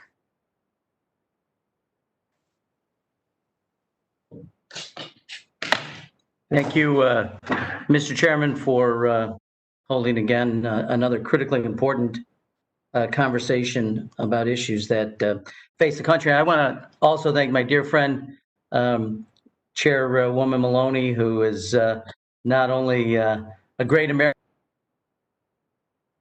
a great New Yorker, and has done an amazing job here, an amazing amount of work. I was reminded, and I was going to make this comment, and then Mr. Perlmutter mentioned a post office named for an individual in his community. And bill I sponsored last year, which became law for Louise and Bob Slaughter. And when we're physically present in the hearing room, I look above at the center of the room and look down on his portrait and know that she would be aghast if we were having this conversation had she lived to see what's happened to the this republic, which she loved so dearly. I do agree with my Republican colleagues that we need to get to regular order. Unfortunately, the reason we don't have regular order these days doesn't have anything to do with those of us in the House. It has everything to do with what I consider the most irregular order president in American history. Asking for regular order during this presidency is like asking people in a burning building engulfed in flames to quietly, slowly walk in single file to the exits. People are just running out of the building at that point, and we are forced to react to, and must do in this type of way, response to the President of the United States. So I think if there's anywhere to look for decisions to move bills like this in this way, in this manner, you only have to look down the other end of Pennsylvania Avenue and you have your answer. Mr. Raskin, because, well, just because he's that smart, said, but not by everybody. So let me just point out something. The president said, I think it's a different quote than the one Mr. Raskin used, but he said they want $3.5 billion for something that'll turn out to be fraudulent. That's election money, basically. You know, I see no data, since we're talking about data here, and we've talked about how important data is to our decision making, but I've seen no data that supports or any evidence that there's widespread fraudulent voting by mail. In fact, has applied, I think in my dear friend and colleague, Ms. Shalala's home state of Florida, has applied for an absentee ballot, Mr. Hastings' home state. So, you know, obviously the president believes in absentee or mail-in voting when it comes to his casting a ballot, just not everyone else's. And by the way, I would also note that the last time I checked, 50 states. So whether you have universal balloting, as you have absentee application mail-in, it really isn't the purview of the United States government. It's certainly not the purview of the occupant of the White House to determine how states conduct their business. There's been no evidence that either system, that any system, has widespread fraudulent voting. And the arguments made by this president that suggest he would undermine the post office simply because it is his personal belief, and we know how much his personal belief enters into dictates of his administration. It's his personal belief, backed by no evidence, with no data, that that there's something wrong with mail-in voting. But that's not his job. It's our job, and it's clearly the 50 states' job to carry out their elections in the way that they see fit. I did want to also to just, there's been comments about the level of issues, and like a lot of my colleagues, we start literally from hearing from constituents, and I heard from constituents several weeks ago. And, I think like many of us, you get a call or two and you think, well, maybe somebody just misplaced a letter. And then the volume starts increasing and there's a theme that emerges. And this theme began well over a month ago. And I started getting calls from local press saying, we're hearing an awful lot about the post office lately. So I wrote a letter first week of August, last week of July, to the postmaster before the president made his comments, before that something was badly amiss here. And those data points have continued to build, and those concerns, and we all represent people in our community. So when they're not happy, or when they notice something and we continue to build a pattern of behavior, that's why Congress is empowered to act. We've all, sometimes for all the data aside, it's the narrative of stories that sometimes grab you the most. And, the issue of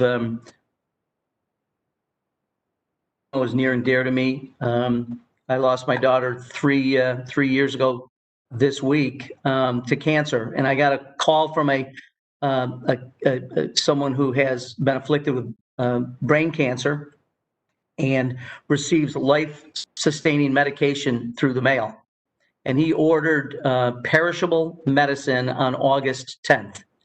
It was received in Rochester at the Henrietta, New York, Main Post Office warehouse and Main Post Office distribution center the next day, August 11th. He received, and it traveled the last couple of miles. It took a week, despite the fact that it was marked in New York, to this person's home, which is about 2 miles after having been shipped from a long distance to get medications, prescriptions. This is the benefits in the mail. And so when you hear these and you hear them repeatedly, it is time for us to act. And I would say that the thing that appeals to me most about this, and then I'm going to be quiet and let others speak, is that this really holds in place what we have. No dramatic changes. And I think, as others have said, since it's clear that the president has targeted the post office, not because he has any concerns about the delivery of mail or prescriptions or medication or benefits, it's literally office ability to get ballots to people, and he's afraid of the outcome that will happen should people vote in mass numbers. But that, at least in my mind, notwithstanding the Wall Street Journal, which frankly hasn't written a good editorial since 2007, in my view, but that notwithstanding, because he wants to undermine American democracy. So our answer is simply to hold it in place, hold everything in place. Let's just continue. And then, frankly, if on November 15th or November 30th or December 1st, the post office, the postmaster wants to come in front of Ms. Maloney's committee or other committees of the House and argue for efficiencies that need to be implemented or need other changes, well, then I think in conjunction with the Congress, we can look at what changes are appropriate and make decisions at that point. But don't undermine American democracy now in the name of some efficiencies which frankly don't exist. So I will, at the end of the day, the changes should be made with us in Congress. But the changes that are being sought, if you want to look for evidence of what the rationale is, you want to look for the motives, you just look to the President of the United States, and I would argue, again, the most irregular presidency in American history. And with that, Mr. Chair, I yield back. Thank you. Ms. Shalala.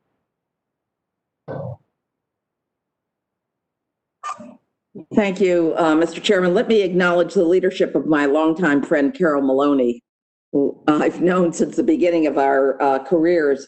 And I acknowledge the wonderful points made by my colleagues. George Washington actually viewed the post office as being central to building an engaged citizenry. And that's why, as Representative Raskin pointed out, the Postal Service spent its early years actually delivering newspapers. But today, the post office handles almost 50% of the world's mail. This is an important institution. I don't think the President of the United States has any idea of what he unleashed, because it's not only just the world's mail, it's clearly prescription medications.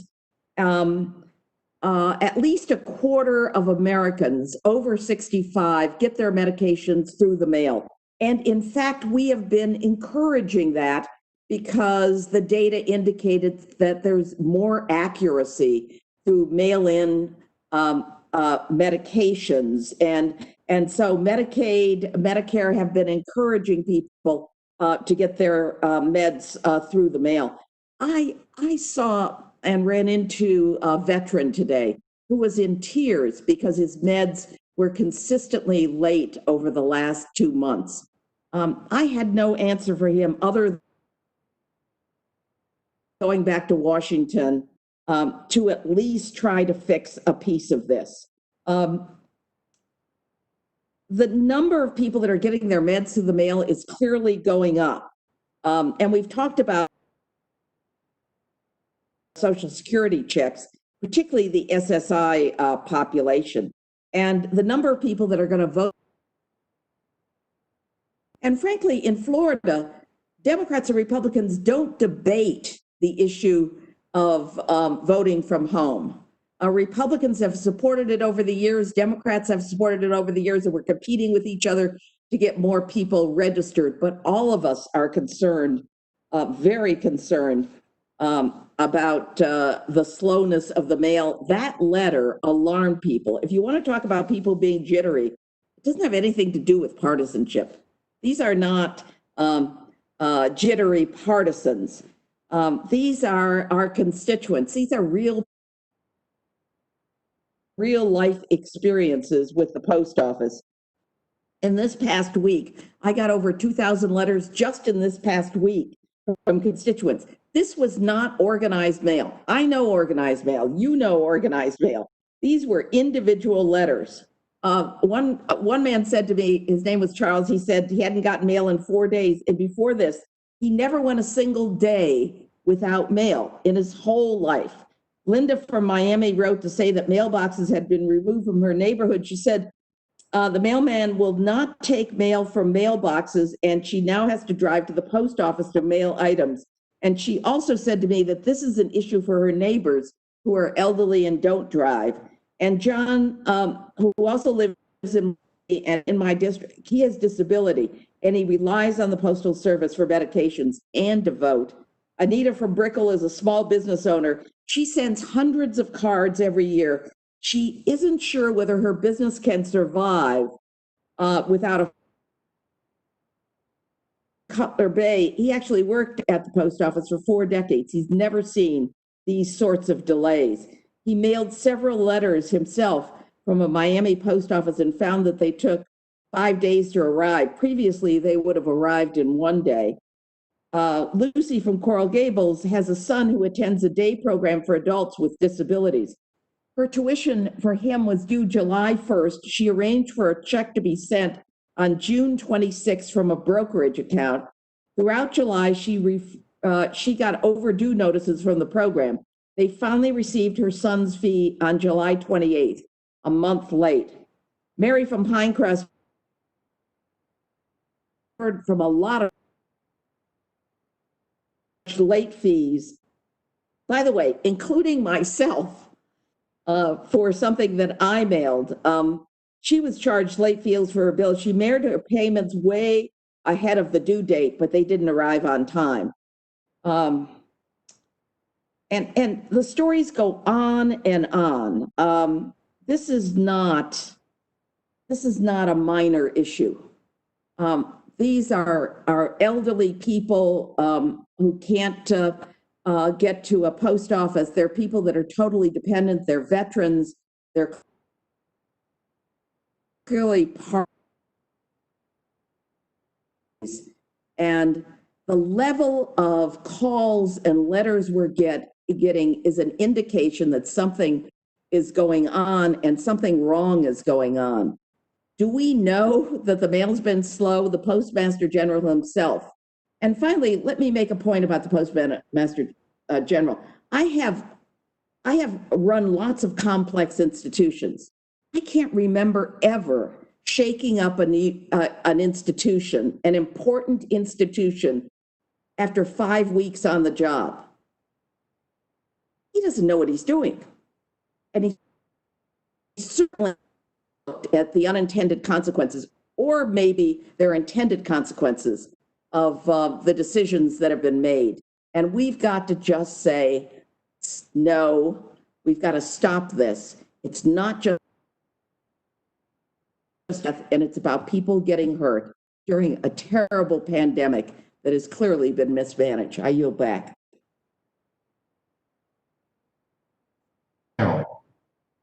Hearing none, Chairwoman Maloney, Ranking Member Comer, and Mr. Lynch, who's flying someplace, flying on DC, I guess. Thank you for your patience. Thank you for your testimony. You are dismissed. Are there any other members who wish to testify on HR 8015? I'm dismissed. Hearing none. This closes the hearing on HR 8015. At this time, the chair will entertain a motion from the distinguished gentleman from Florida, Mr. Hastings. Thank you very much, Mr. Chairman. I move the committee grant HR 8015, the Delivering for America Act, a closed rule.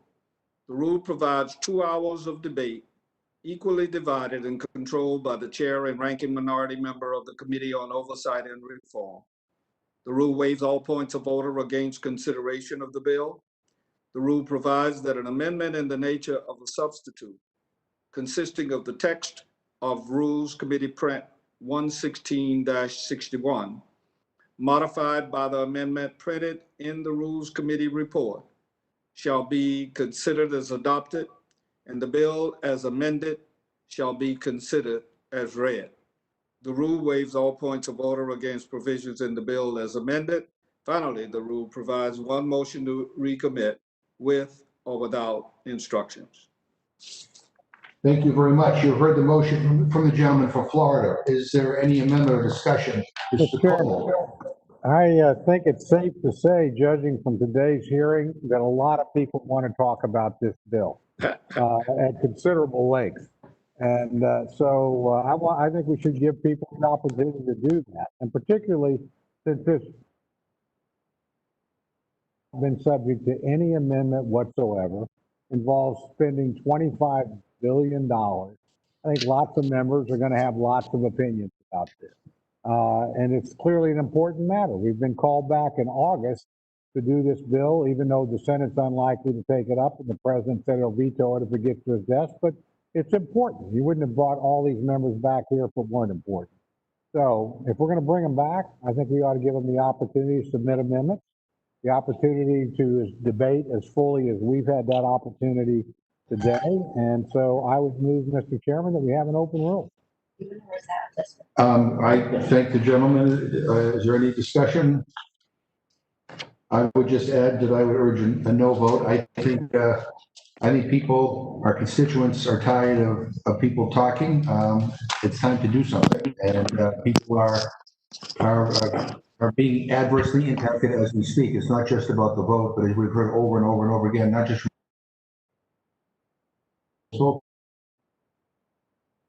that people's medications are being delayed. People are worried they're not going to get their benefit checks. So I would urge a no vote. So the vote now is on the Cole Amendment. All those in favor say aye. Aye. Opposed? And then any of the chair that knows have it. Mr. Chairman, I don't think they were enthused across the finish line. So I think we need the opportunity to vote on that. So I request a recorded vote. A vote has been requested. The clerk will call the vote.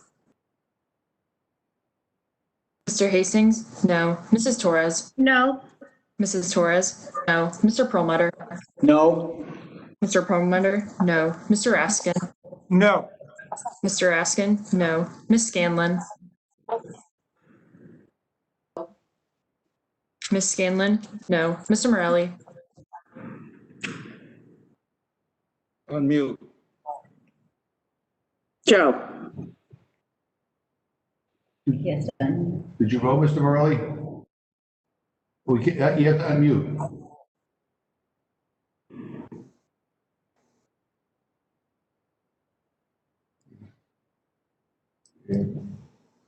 You gotta press,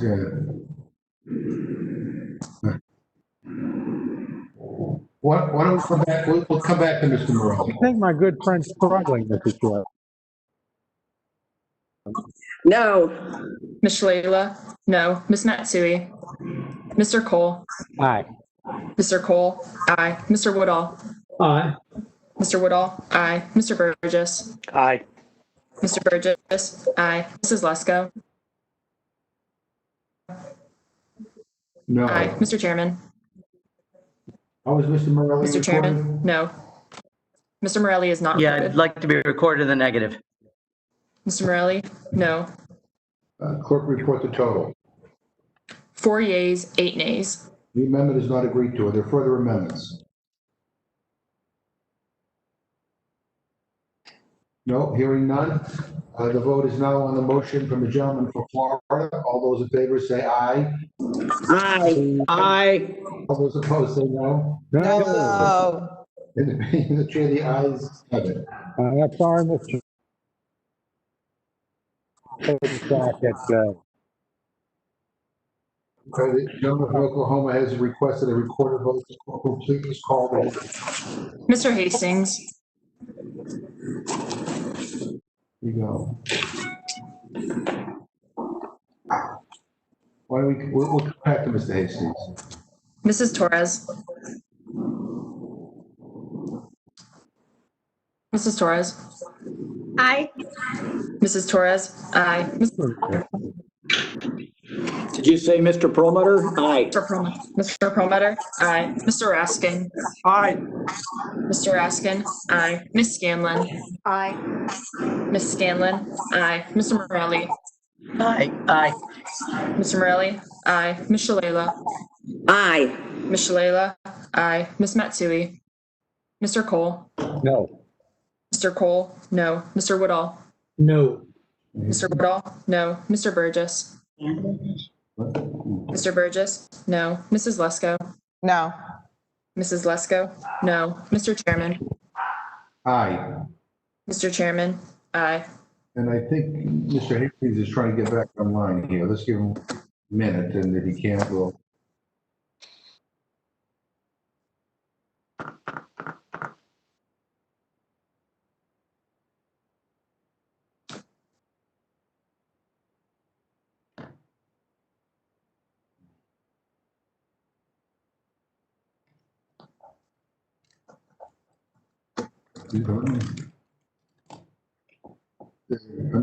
We're being emailed that they're working on trying to get back on.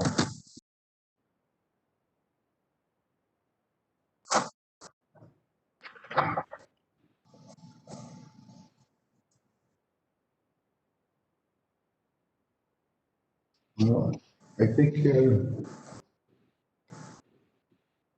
we know how Elsie would vote, so I think we're just gonna move on here. So how about the clerk will report the total. 7 yeas, 4 nays. And the motion is agreed to. I will manage this for the majority.